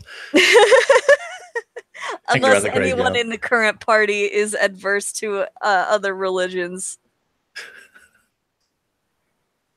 I am not especially experienced with human religion. Well, if you find a burning sensation when we enter the doors, then we'll have to learn really quick. Or it's chlamydia. But yeah, all I will ask is that if you guys are looking to hop over there, that's a little bit outside of the estate, so you will have to cross a couple of roads. Back roads, but still, you are walking around with a bloke in full plate armor and a bug lady. So I would just like to do. Actually, I would say spin for me what you would do to avoid attention. Would you play it straight and just act like you're walking around in a costume? Would you actively try to avoid attention? Could I do like could I do influence for playing it straight? that Chikuo is just a person in a costume or something? I feel like Mm, Or remain would that be remain composed? that would be more of a remain composed, composed. Keeping personally chill. Okay.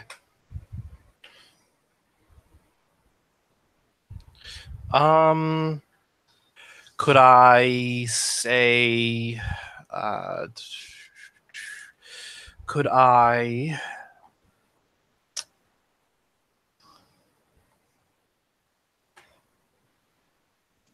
Hmm.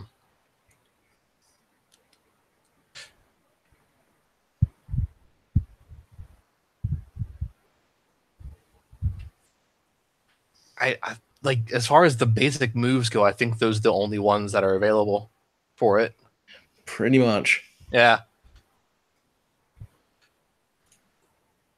For what? To do what? To basically do stealth. Like, remain composed seems to be the only thing applicable to that. If you're trying to change yourself in some way, it'd be, or the world, it's influence. So I mean, like, influence would be if you wanted That's to what I had to actively. roll last time. I would say, like, if you want to disguise yourself as a human, then that would make sense to go for influence. If you're just looking to act like a person in a bug suit, then that would be cold. Okay. I will. Can I say Wouldn't- that, like, Are you? Wouldn't it be feel nothing to? I think I raised this argument last time.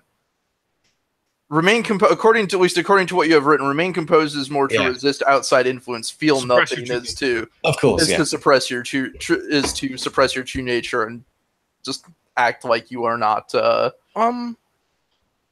does make sense, yeah. I'm gonna. Okay, I'll do influence because Amanda, you said that Or discarded their robe. Yes. Echo picks it up and puts it on. Yeah, fair enough. I mean, theoretically, I have an infinite number of robes if anyone else wants one. Nah, Oathkeeper?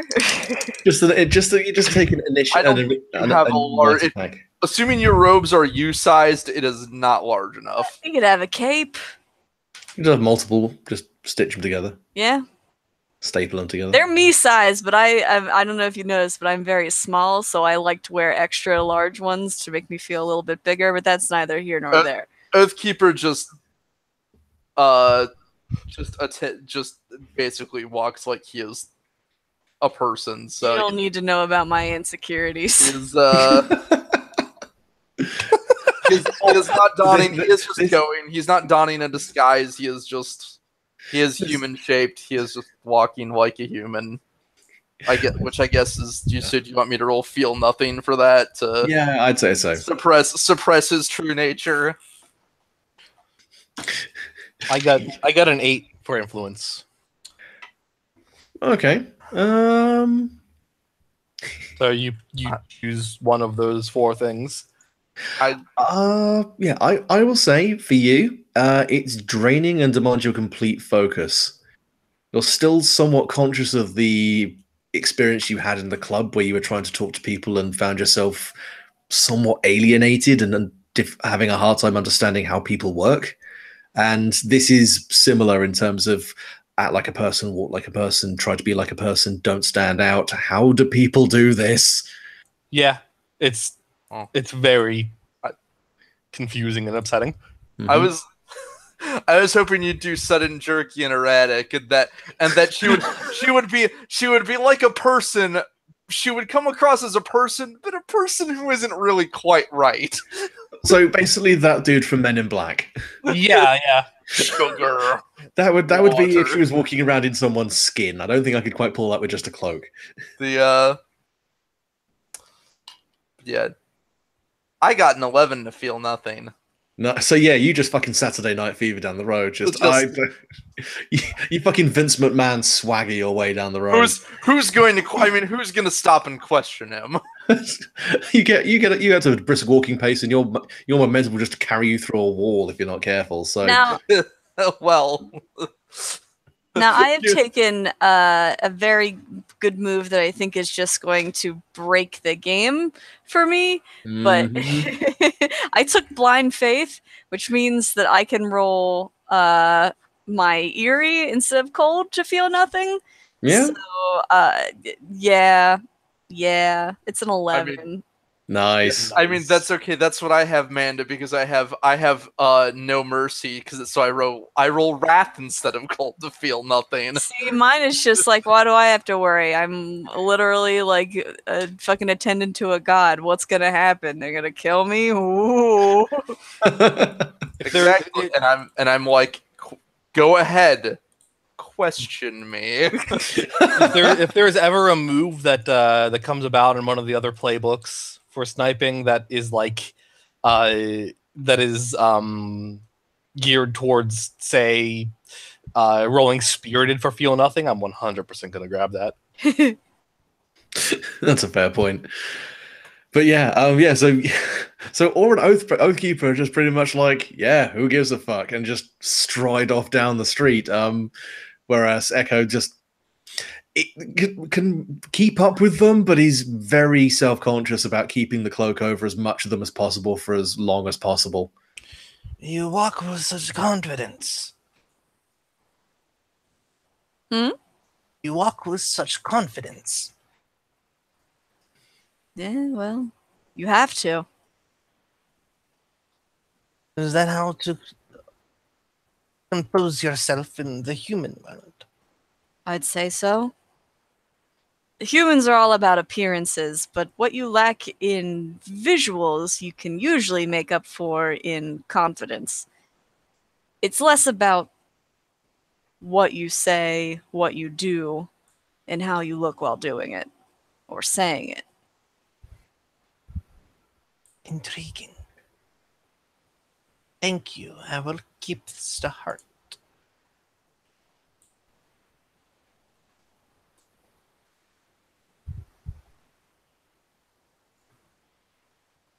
Yeah, so you guys are just heading over to the church. Yeah, that seems like the most obvious place. Yeah, no, that's fair. That's fair. Yeah, you head over there, and the church is, I mean, it's well tended. It seems to be looked after relatively well. There's a small graveyard, but nothing particularly large, and there's a small awning leading up to the actual chapel itself. The doors are shut, but there does seem to be a sign indicating that it is actually open. It's just the weather is not good for opening the main doors. Although you can't hear much activity going on inside. I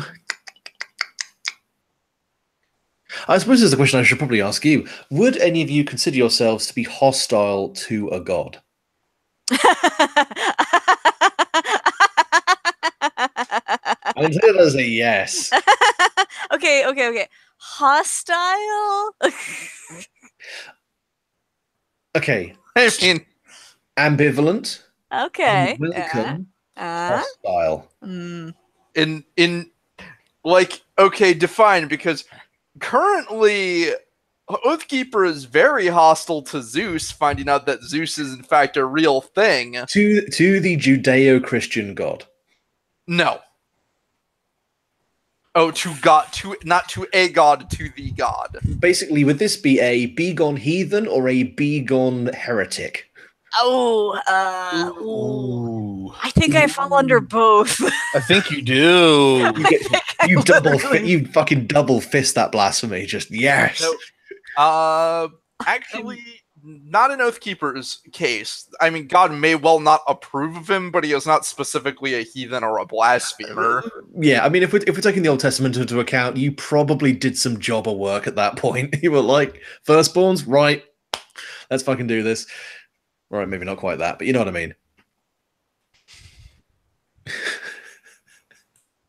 Echo. Yeah, I'm currently attendant to what I hope and believe to be God's successor.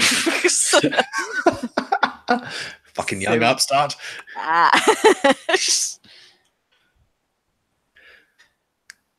No, that's fair enough. The entire notion of divinity. Yeah, I would say is irrelevant to Echo Echo's kind of mind. falls entirely outside of that, so there would be no problem with Echo. Probably no problem with Oathkeeper, although maybe Oathkeeper would feel a distinct sense of being watched. But could you? Oh, I can. Could you pierce the veil for me, please? Sure can. Yes. Yes, will do. No problem. Veil. The veil goes unpierced today. 10. Okay, that's fair enough. It's my best skill. So yeah, you come towards the to where the chapel is, and you're not at the threshold yet. But as all three of you walk towards it, all you notice this very directly. There is a force, some kind of. It's very clearly something personal to this faith, but it does not like you being there. It's not repulsing you, Because but all it are is. welcome. But it is. You get the feeling that it is deeply interested in making sure you don't start shit. So you get a very unpleasant feeling that you're being watched, and while you are here, you may be vulnerable. That's fine. That's fine. What is so fine? Did I say all that out loud? It's fine. Don't worry about it. Keep walking. I am concerned. No. The grub will comfort you with Set it to vibrate. the grub will comfort you via let's see here. It will comfort you by sitting on your head and like kind of like warming across your head in a vaguely massagey way. Oh man, you could market these. The perfect present for everyone, for someone who has everything. Neck grub. Apply directly to the neck. Please no. This is not a thing I want to exist. Oh, I'd be all right with it. But yeah, and yeah, the main door is unlocked, so I imagine you guys will enter. Yes, that was the intent. Yeah, you guys inside, and inside the chapel is quite light, quite a decent amount of light coming in, even in this kind of darker day through the stained glass windows. There are only a couple of them, but they are positioned well enough to give a good ambient light. The interior is fairly modern, but not overly sort of sterile. There is some pleasant scroll work, some columns. It looks like someone's tried to replicate a slightly older design, but with newer materials. It's pretty empty. There is one little old lady sitting off on a pew off to one side. She might be praying. She might have fallen asleep. She might have died. Who knows? Okay. Someone will find out Echo at some will check point if this she's evening. But there is also a older man in priest vestments, dog collar and black tunic, who is wandering around picking up Bibles from the pews and reorganizing them. He looks up when the door opens, and his face goes from surprise to confusion to acute confusion. And she goes, stages of confusion. First stage. the rainbow of confusion. Second stage, mild confusion. Third stage, acute confusion. Now, if you get to the fourth stage, run away.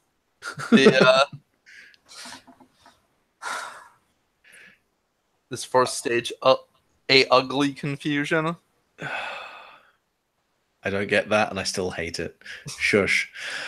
I don't get it either, but I'm gonna say Because acute, ugly. You get it? Oh, see, I thought he was going with like the whole notion of like an ugly cry sort of thing.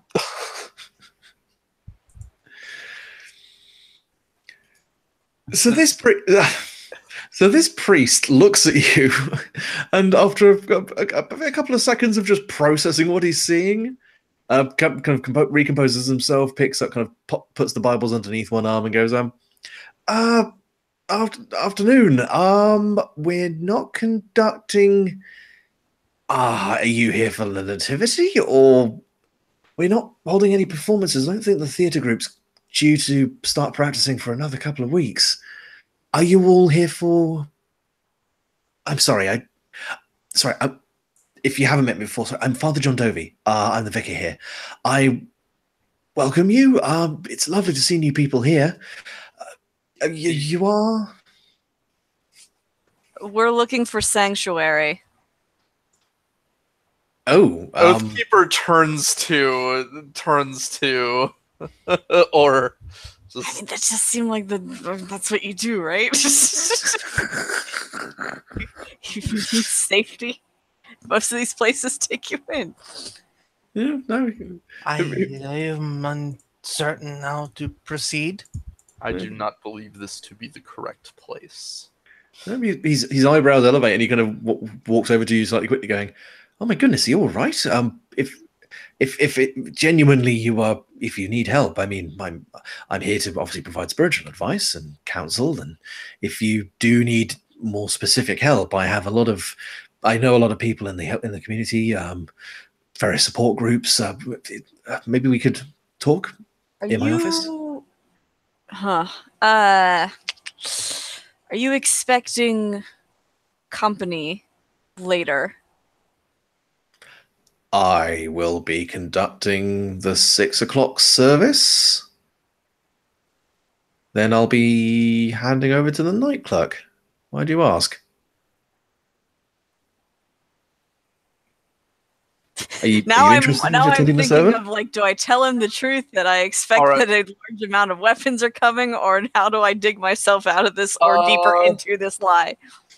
Okay, I've been trying to think of something too because charm is my good thing. Oathkeeper is studying this man to see, because if this priest, I would assume that if there's something going down at the church, the priest would have to know about it. And if he is not in on it, he's doing a very good, or if he is in on it, he's doing a very good job of pretending otherwise. Read a face. Read a face. Sounds good. But I mean, it's probably not going to work, but yeah, give it a go. That's a 2. Oh dear. Well, so whatever happens, I'm guessing that this probably doesn't have immediate consequences, but yeah, that's I'm just marking down a hard move here. Just enjoy that for later. You already had somebody shoot me. Yeah, me too. But yeah, I'll go ahead and mark experience for that. But yeah, he I don't have a clue. He seems honestly confused. He does seem to be interested in helping, but what is the name of this organization again? So the family that is running all of this is the Trosh family. Well, no, not that. The organization that they're buying guns from. Oh, the Royal Academy. That's the one. Firstly, is he wearing a ring? Read a scene.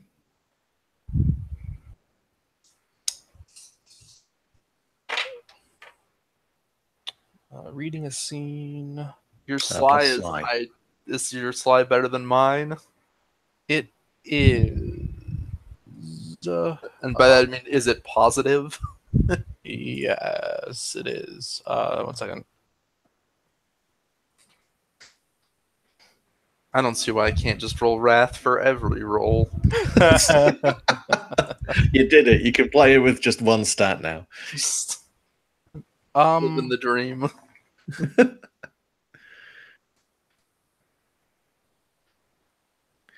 see here. I will. Yeah, I get I believe there's something I can do here. What's your current result? It's currently a 6. So what you can do is you can burn a creep Yeah. to bump that up to a 7 to 9. Yeah, I will. Fair enough. I don't know if you've been keeping track of it, but basically it would be as much as your eerie down to a minimum of 1. Okay, So so you're now I at only 0. have 1 creep. So you've just burnt that. You're now at 0. Okay. So outside, Jimmy the Stalker is lit on fire.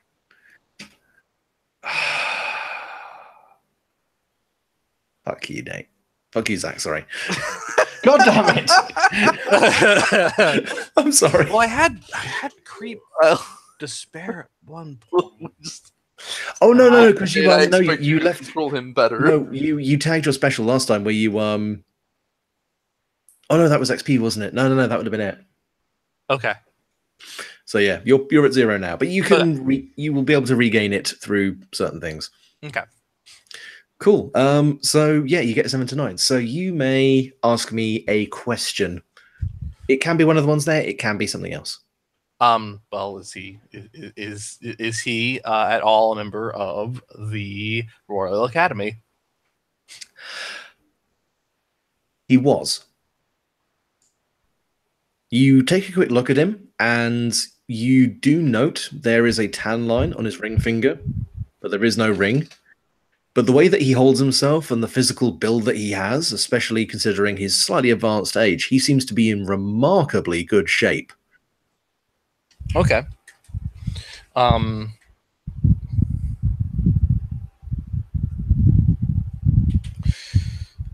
Okay.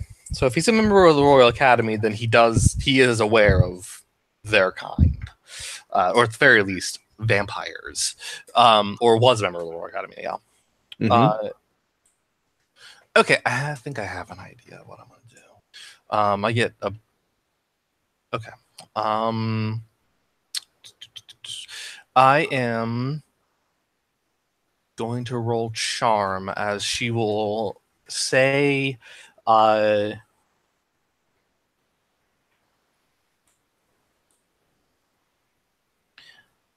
she will say, I am looking to be as far from the Royal Academy as possible.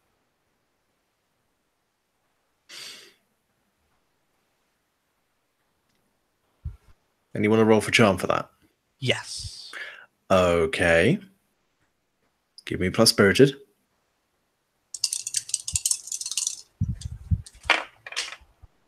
So I get a that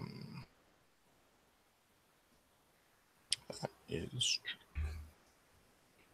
7. Fair enough. So they'll need guidance assurance or know that you're backing them up if things go sideways. So you would need to show to him that you are not a threat to anyone else here.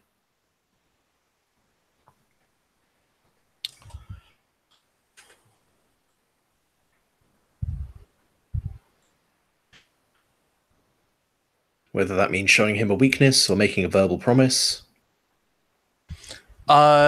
She will she'll pull down the hood. Oh, okay. Fair enough. Yeah.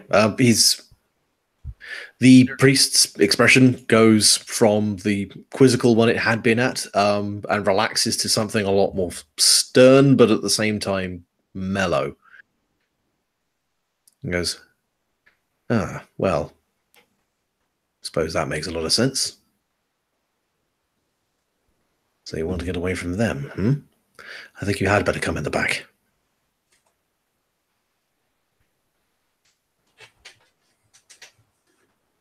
He will reach out and kind of take you somewhat gently by the crook of the elbow, just with one hand. And we'll follow. I'm impressed. The Oathkeeper's debating whether he should follow or remain out here. He's not a great... Look, here's the thing. Oathkeeper doesn't really lie. So if we're going about this from a tricking them perspective, Oathkeeper isn't really going to offer much. And he doesn't seem to be a threat. Yeah, Oathkeeper will just sort of turn. He's going to find somewhere he can be useful. Hey, the confession booth's nice. Could he stuff himself in there? I mean, he could. He just wouldn't have As anything to entertaining repent. as it would be for him to pretend to be a priest to find out what vows people have broken, that's sort of skirting a little into the kind of him doing the kind of things that he should be that he punishes people for, and he's thus far managed to avoid that particular paradox. He does not want to see if he is going. He does not really care to find out if he would be compelled to kill himself. Just stat that punching himself in the face. I did a bad thing. Yeah. Well, I betrayed the unspoken agreement between priest and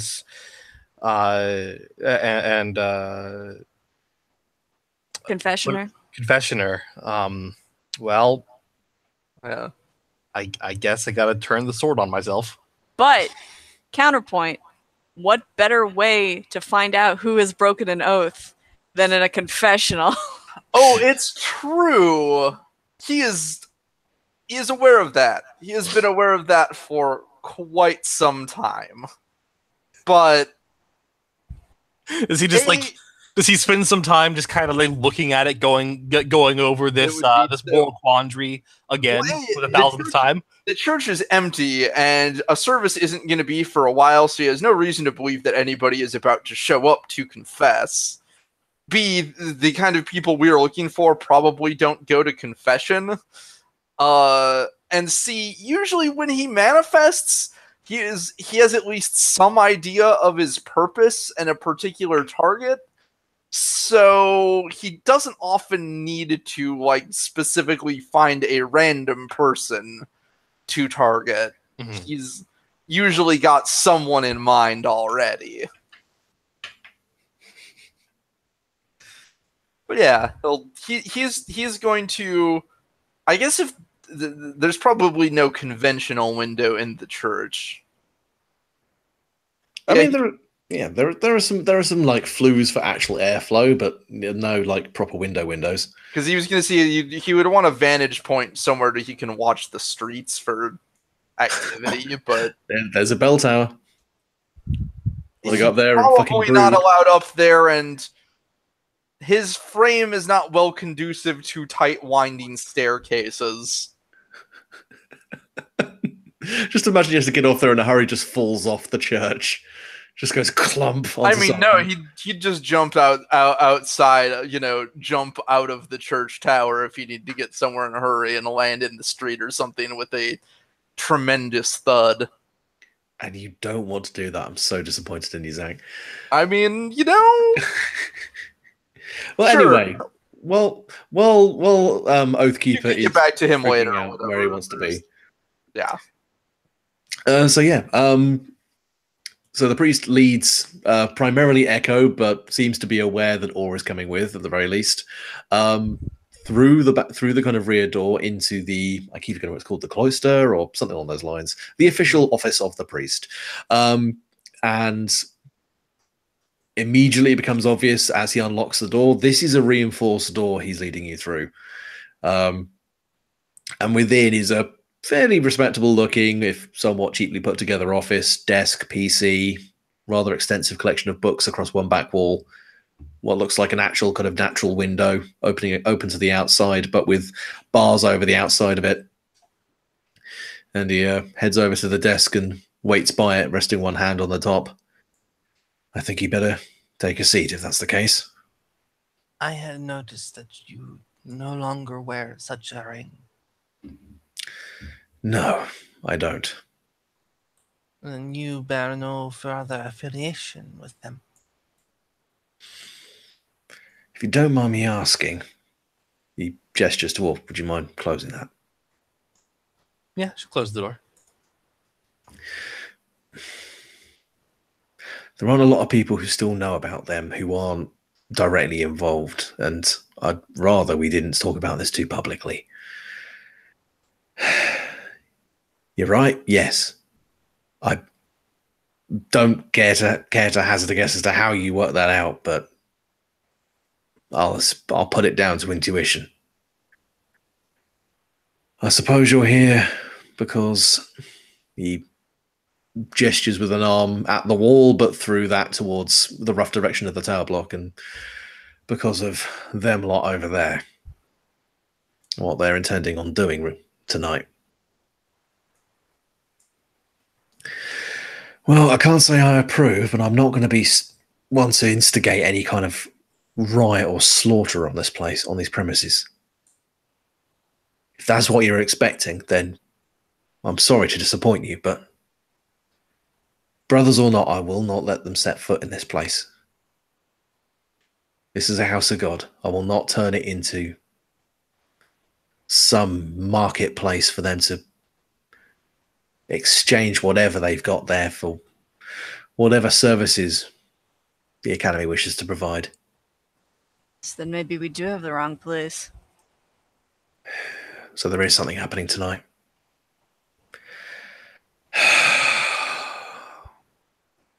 They are exchanging weapons. You don't mind me? Weapons to kill people like me and my kind. Well, that is somewhat the Academy's stock in trade. It's the one last thing they seem to be any good at. Don't care you're supposed to inform me as to why they're looking to arm up now and in such great number.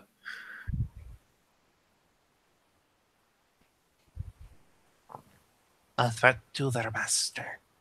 Family troubles. I always thought the Trosh family were a bit strange, but, well, their dealings with monsters were sooner or later going to come and bite them in the backside. I suppose now's as good a time as any. And what's your plans for her? And her daughter, Mary as well. I won't be party to butchery, but if this is something that could prevent her influence spreading any further, then maybe we could have business. We were hired in a way. He raises his fingers in bunny quotes. By the daughter. Yep, that sounds about right. Yes, normally it's the mother who dabbles in that more than the daughter, but needs must when the devil drives. The third person in our party seems to think that the mother's curse can be broken. Curse? What was he going on about? Her name is Lamia, is it not? We're not sure if that's actually her, if she's being possessed.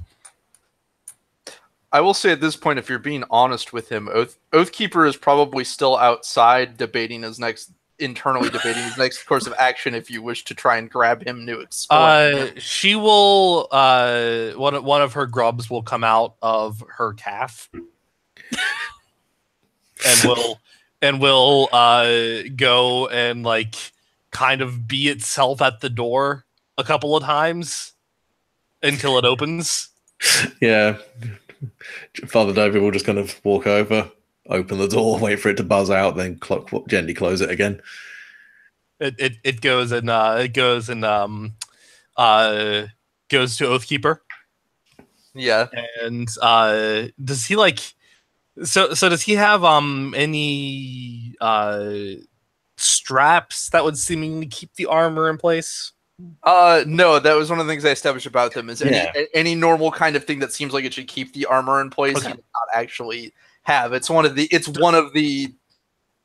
sort of but it's not just a normal suit of armor. Does anything about him have any like any like jangly bits or like anything that has give that it can grab onto and pull? Not give, but he does seem to notice when things touch his armor. It's not so he has some matter of sensation. If you touch the armor. It will gently and not aggressively, not as if it's actually trying to take a bite. Put Oathkeeper's one of Oathkeeper's fingers in its mouth, and it will kind of like close its mouth on his finger, and then like fly in the direction, like fly backwards, as if like is trying to take Oathkeeper's hand and pull it away. He will look at it. He will hope that this is not one of Echo's spawn being very silly, as he has witnessed on a few occasions, and follow. It takes you to the priest's office. We are all gonna have our own little piece of Echo by the end of this adventure. I'm surprised she doesn't have one that's just sort of permanently like crawling on his armor at this point. I mean, honestly, if he didn't seem like he was okay with it before, so she didn't know. But if at any point he did let her during the previous operation. Oh, so. That's true. Well, this one is probably going to be hanging on you from now on. Like her grubs get everywhere. I'm just imagining the one with always going to get a little mask. I'm just imagining the one with always going to get a little mask, and the one with Oathkeeper's going to get a little helmet. I just imagine tiny hats. Oh no! It's clearly she sends one to keep with Oathkeeper that vaguely resembles like a Hercules beetle, so it looks like it's armored already. Oh, so because they look like Hercules beetle grubs, so maybe it looks like it's partly molted. Yeah, the beefy boy. But anyway, he will knock on the door. Yeah, it will be quickly opened again. Yeah, by Father Dovey. He just waits for you to come in and closes it again. He will come in. Do you have need of me? Yes, you are better at explaining the situation. You have more knowledge of it than we. Which situation am I explaining? The curse in particular. I see. The curse, Lamia, Kira. You can go. We can fast forward through the actual explanation. Just to say that. Yeah, if you want, he will explain what he has learned about. Lamia is this mother is affected by the curse. If they reveal, oh yeah, we've told them that we're employed by Maria already, then he will reason that given the option, she would perhaps prefer the curse to be broken to other alternatives if the idea of not wanting to support a lot of bloodshed comes up. He sits there with his arms folded as you explain it all, nodding just solemnly. He admits at one point, I'll admit I'm probably not the best person to chat to about Greek mythology, but it all screams of that kind of ilk. Whether it is truly the beings or merely something that has donned the names and methods of them remains to be seen. Well, if it had an interest in the marriage contract between Hera and Zeus, then it's either the real deal or it's a hell of a fanboy. Indeed. And so you're here to stop Dusty from selling a bunch of God knows what to my old brothers in arms. Purchasing them from your old brothers in arms. They're the ones that were selling. I imagined my brothers would be selling weapons. I don't know what they'd be taking in exchange. Money, drugs. Increasingly now it's been people. People. Your kind sells its own. A lot of uses for a body, especially in the circles they travel in. Like I said, not for me anymore. Was there a code of conduct that your people had? Of course there was. Why do you think I was even part of it? Why do you think I still, he gestures to himself, I still believe? Because I thought we could do something good for this world. And it all just fell to pieces. What have they done to break this code? Distant clang of the murder boner in process. I like to imagine the. So, I'm just curious. How did the other two react when he? Is this a oh no This or has a become oh yes? This is a I'm not sure Echo entirely understands what he does yet, but Yeah, no, or it's just like, well, it was only a matter of time, really. oh, I'm so Echo- excited. He hasn't gotten. He might get to go after people that actually have broken oaths. Yeah. Yeah. He just opens his arms. The Royal Academy was instituted originally to just catalogue and understand things beyond what science could tell us, but beyond what the church was willing to spread in their dogma. And over the years, we grew to learn how to combat it, to safeguard the people. And I don't know what happened first, whether it was bad leadership or bad luck or just straight up greed, but we started turning it into a way to feather the nest, grow power, expand the empire, and within a couple of years, monstrous things were being done in the Academy's name. Just, I've read about it. There were a few, even back then, who saw what was happening and would try to catalogue it, and the North American expansion was one bloody altar. To think that I even joined, let alone persisted with it, knowing that I cannot resolve. I just try and do the best I can now. They've turned their back on everything that made this cause worthwhile. So you have an incredible amount of guilt and feel responsible for their corruption. Responsible? No, I always try to do the right thing. But complicit? Yeah. I could have done more. I know I could have done more. Well, by helping us, you would be doing more. In a manner of speaking. I still know the old frequencies. I doubt they'll have changed them. Then help us find them, that their betrayal of your organization's ideals be rectified. Right. We have got as far as I'm willing to take this with just pure dialogue. Who wants to give me the charm roll? Does anyone want to roll to assist me? I I'll can do roll the- to assist You you. can assist. Charm is my best thing. I can roll to assist. I will probably not help. Probably best if just one person assists. I'll leave it to the talky people to be the more convincing voices. And you can also roll plus spirited for your assist. I rolled 7. That's That's +1. fine. That's fine. You take a +1. You're just open to the consequences of failure.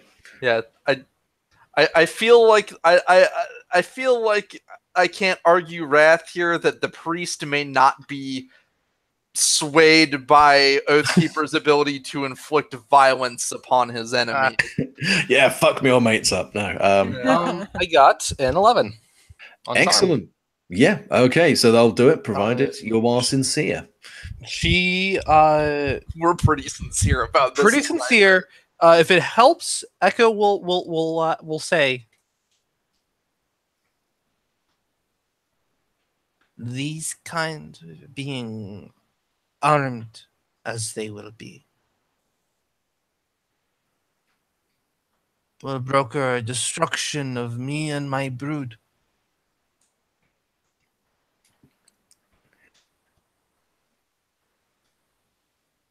I must think of generations to come.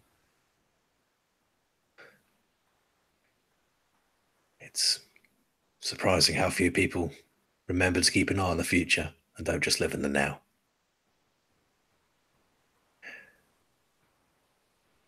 I'd like to think about the future of this place, and if you can deal a big enough blow tonight, then maybe that will help.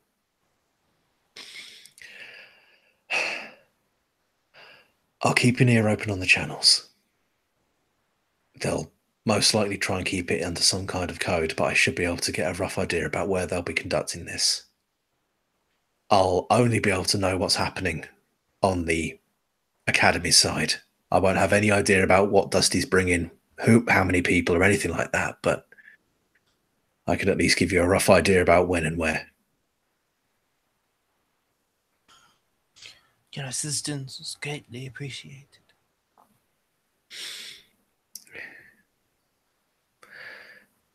He kind of looks down for a minute, kind of looking awkward, and then looks up again. I know it's not for me to say. I hope it would occur to you anyway, but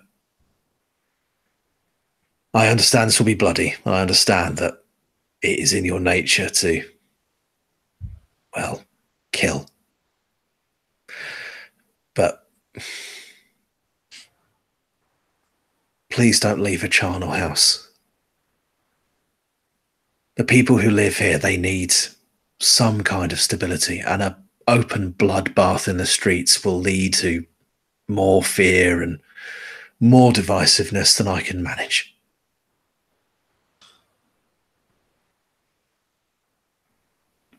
But I know that the ends will justify it, but if you can, that's all I ask. I think we can do that. I can at least collect as much blood as possible so no one will see it. His face just kind of contorts into a okay. Truth be told, subtlety is not in my nature, but I will do my best. When From you a- have the location of where it will be going down, what will be happening, and perhaps it will be easier for us to interfere in a less than visible location. It is certainly unlikely that this deal will be happening in the open. No, of course. They'll probably just keep the location to the last minute to prevent anyone from setting up on the other. And then nothing will be lit on fire. I'd appreciate that. Greenfell is somewhat still fresh in most people's memories. Do you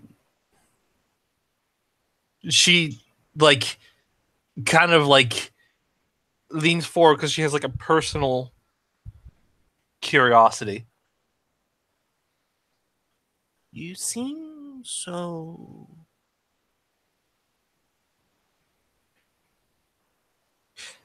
disheartened of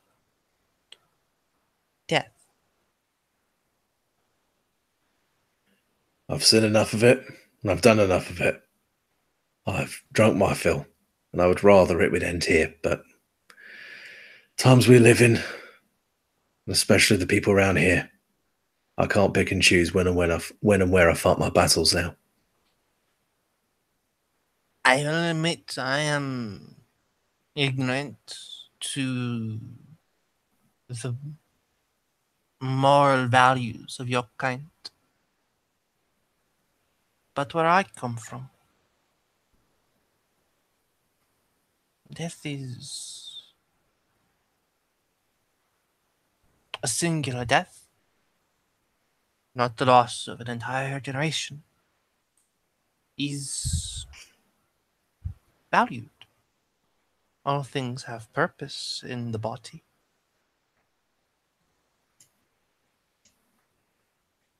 Sustenance for the wild, sustenance for the needy. Well, I imagine where you came from was a much easier place to live in. Around here, people die for living in the wrong postcode, for walking down the wrong street, for wearing the wrong fucking coloured hoodie. I have noticed there are so many that are interested in murder without purpose. Why must one be killed if not to be consumed? I don't know if this is time for a philosophical debate on human nature. Agreed. I'd much rather, at least, season my 6 o'clock service, and I don't suppose any of you have got a phone. Hey! Oh. Well, I suppose the 21st century had to catch up with you at some point. And he will copy down your phone number. I'll be in touch when I have something. If you are looking to find out more about what the other side of the equation is up to, the gunner closer towards the estate, if you ask for the landlady, Estelle, she keeps her eyes open on most of it, but I don't know how much she'd be willing to part with. She's got family on the estate, and she would rather not get them in trouble. But if you say that I sent you, she knows about me, about what I used to do. So look for Estelle. Yeah. We might be able to make some sort of deal with her. Yeah. If she gets a little bit confused about it, just say that I told you about the dog problem we had back in 86. Yeah. Shrugs and goes, werewolf. Ah. Man, this guy could tell us some real good stories. Yeah.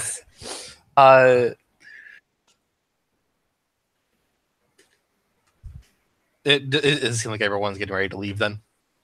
I mean, if you want to request further assistance from him, or if you... I've got his phone number. She will see what she will say.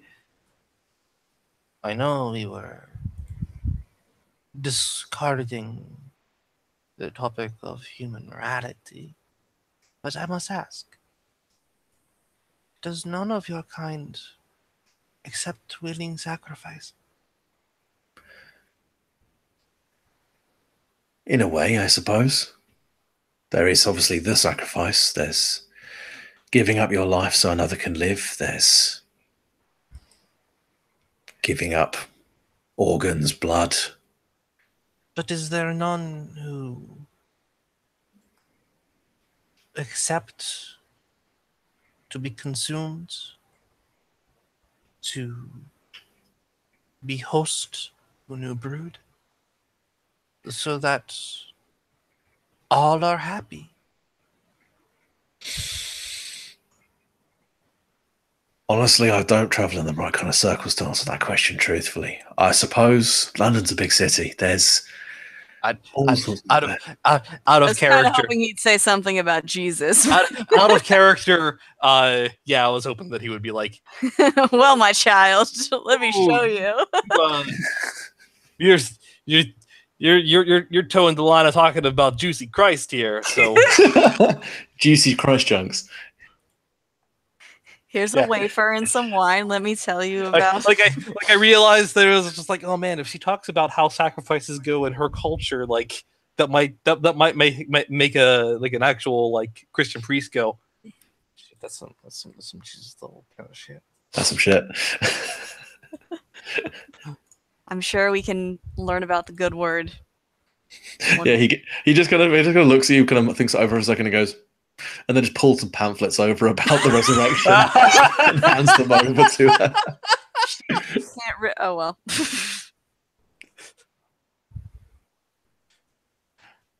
Thank you. I will enjoy these pictures.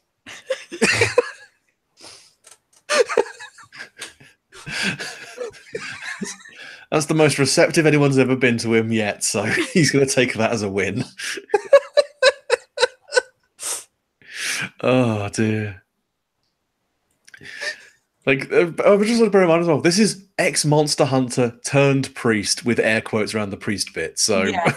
We ran into literally the best person we can run Yeah, into. we did. No, that's. I mean, I'll possibly just explain once we kind of conclude this bit, but yeah. So yeah, you have. It's getting into kind of early evening now. Well, I'm doing dilation of time here for the sake of accelerating stuff forward. That's fun. You still have the actual estate itself to explore, or you can go to the gunner and follow up the lead you've got with Estelle, or you can just stake out the church and wait to see what happens. I like following up the lead with Estelle, but I also think maybe we should do that next time. If you want to, I was going to say it's getting a bit late too. So if you want to, Yeah. Can I do one last thing before we go? I wanted to have a word with the priest before one last word with the priest before we leave. Sorry. all Look, right. man, you put a everyone walks monster, down. you put an ex-monster hunter priest in front of us, and we're just like, can we talk with them? I Ooh. want to chat with the monster hunter priest. Just because it did hit one of Keeper's things, and he will say to the priest before he leaves. Mm-hmm. He doesn't just kind of come back through the door like, and one more thing. Yeah, no. It is a difficult thing to maintain one's convictions when all around are forgetting or betraying them.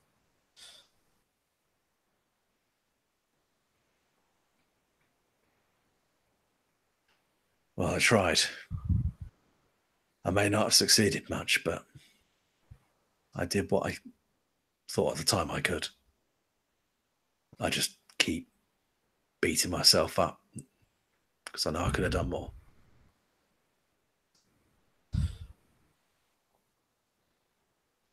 Our best is all that can be asked. Yeah. With that, he'll leave. Yeah, and yeah, you will leave Father Dovey to his thoughts and to his radio. Leave. Cool, and yeah, we will call it there for a session.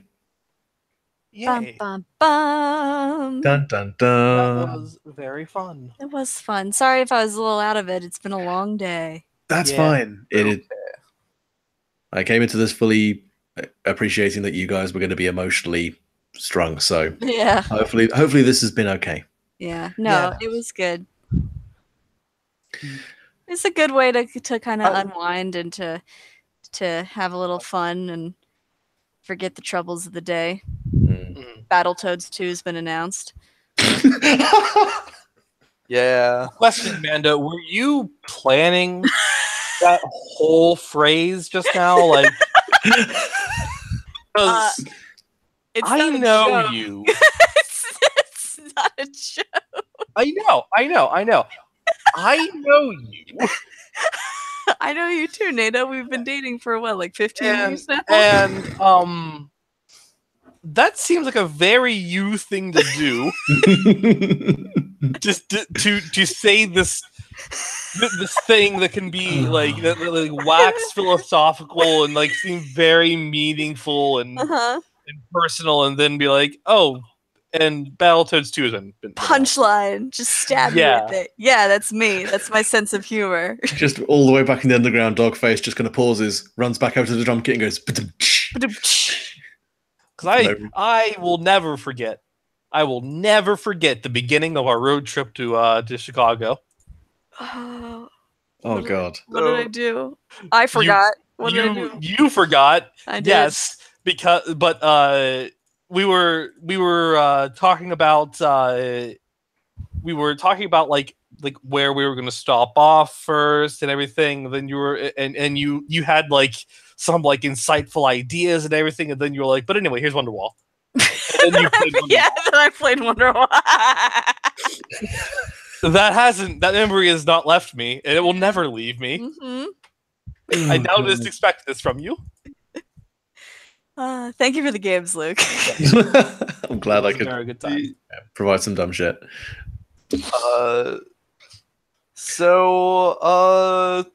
I might have fulfilled one of my questions. Sure, yeah, I was gonna say, where are your questiones? Yeah, I don't even think I did much. To be fair, I probably should have called to do an beginning of session move and kind of chat that slightly, so I That's okay. apologize. That's all right. Again, I wasn't even paying attention, like, too much. But yeah,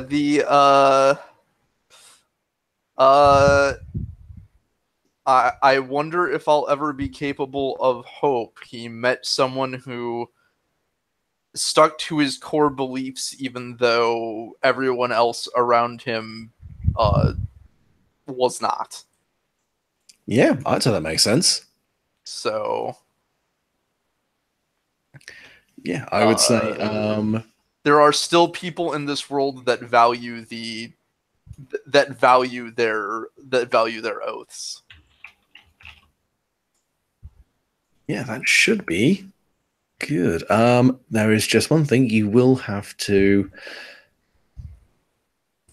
He says, scrolling further down so we can get to the rules. Come on, you bastard! Load the document. I believe I know the special causes me to hold one, name a person, and hold one who. Yeah. So you can mark that as having a hold for your special move. And do I also roll? Yes. So how much? What's your cold at? Cold is at -1. So you get +1 because this has been a positive inaction upon it. So pretty much just roll it flat. Okay. Oh, you roll with cold when that Oh, so it does. Mm-hmm. Okay. That will be a 9. Okay, so you feel a moment of fleeting peace, but it's short-lived. You can strike off the most relevant answer. But at the cost of 2 rage. 2 rage, or you didn't really spend any rage this session, so that's pretty So much. I didn't spend any, so that's fine. So yeah, so basically take that and give it an expansion. So write down the reason why you feel like you have kind of open that up. You have an example of someone who retained hope, even in the face of abject disarray and failure. Yes. I'll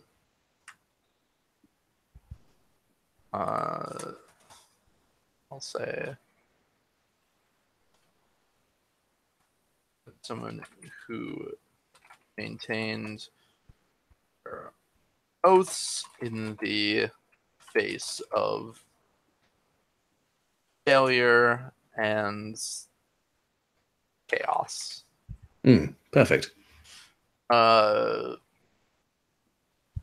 Basically, someone who had every reason that they could have, if not outright betrayed them, like totally abandoned them, but he still tries to live by the ideals he once had. So that's absolutely fair. Like he didn't just not totally betray it. He actually is trying to continue to uphold them, and that is part of the reason. Also, I probably we were kind of ending. Otherwise, I probably also should have rolled a connect roll. But yeah, that's fair.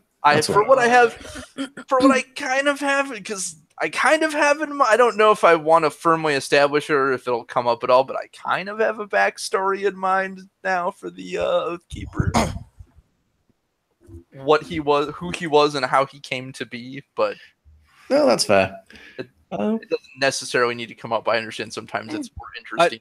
I think I would have rolled connect if he had taken the time to tell me the good word. Yeah, so that was me missing Missing that Man. massive queue. Imagine how much of a victory it would be for him if you ever like send word to your hive preaching Jesus.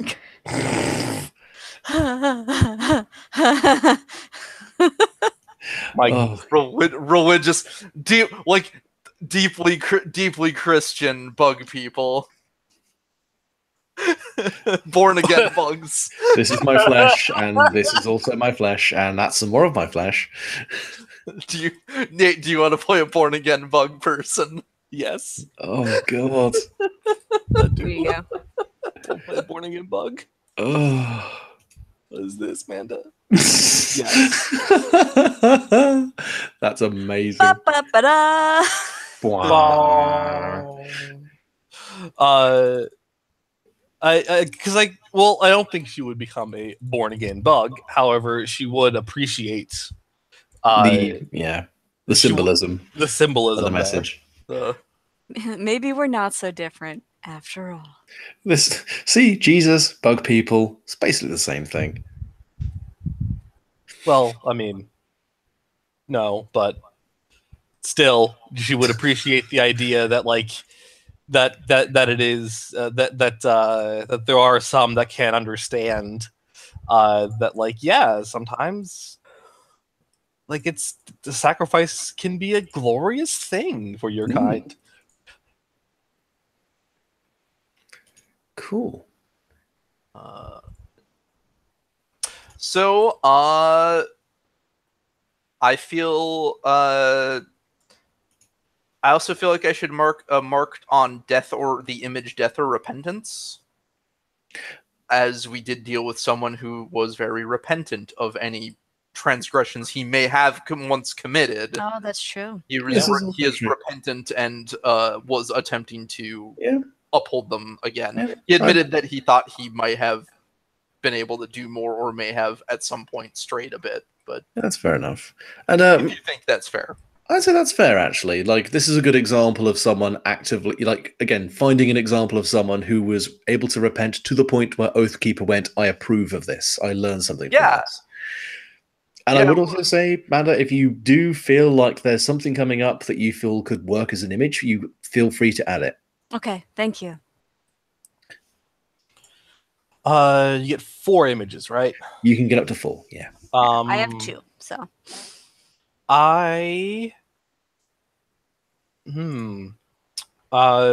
I think I definitely played towards planning to the future. You put yourself in jeopardy to find out more, definitely. Yeah, which maxes that out. I also played towards social butterfly. Yeah, you actually engaged in a lot more actual discourse and even though you may not have necessarily understood all of it. Yeah.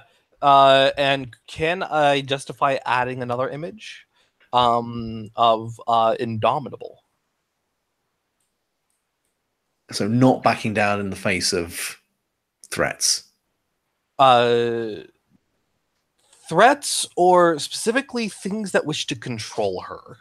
So basically standing up for her own independence, which would be required for starting your own new colony. Exactly. I would say- would strings. What is that? What is it?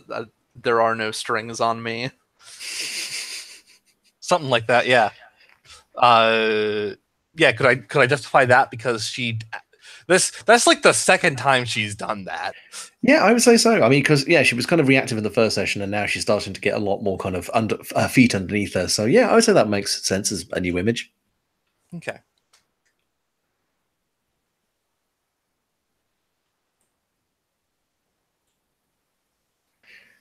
I was going to go for Killer Queen.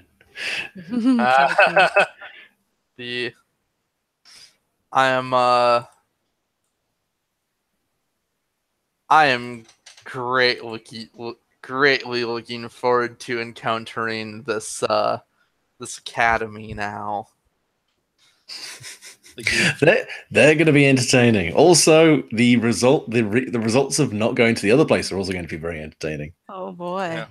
I've got that hard move. When we Oh, I figured. He warned them. He said if we don't deal with the monsters gathering, they are going to do something that is more of an immediate threat as opposed to something we'd be dealing with in the future. But Yeah, but I don't want to get shot. Yeah, it's true. I would also say he never said that. he He never said it was he never said it was an immediate threat. he said that. I mean, he said that if they are gathering, it is, and they are gathering like urgently, it is to do something rather shortly. Like he did basically say so. He did basically say that he thought they were going to try something sooner rather than later. He said it in very oath-keepery terms, but that was basically the point he was trying to get across, is they are probably going to try and strike somewhere while we are dealing with the other thing. Okay. That was the urgency he was attempting to impart upon Atreyu and Or.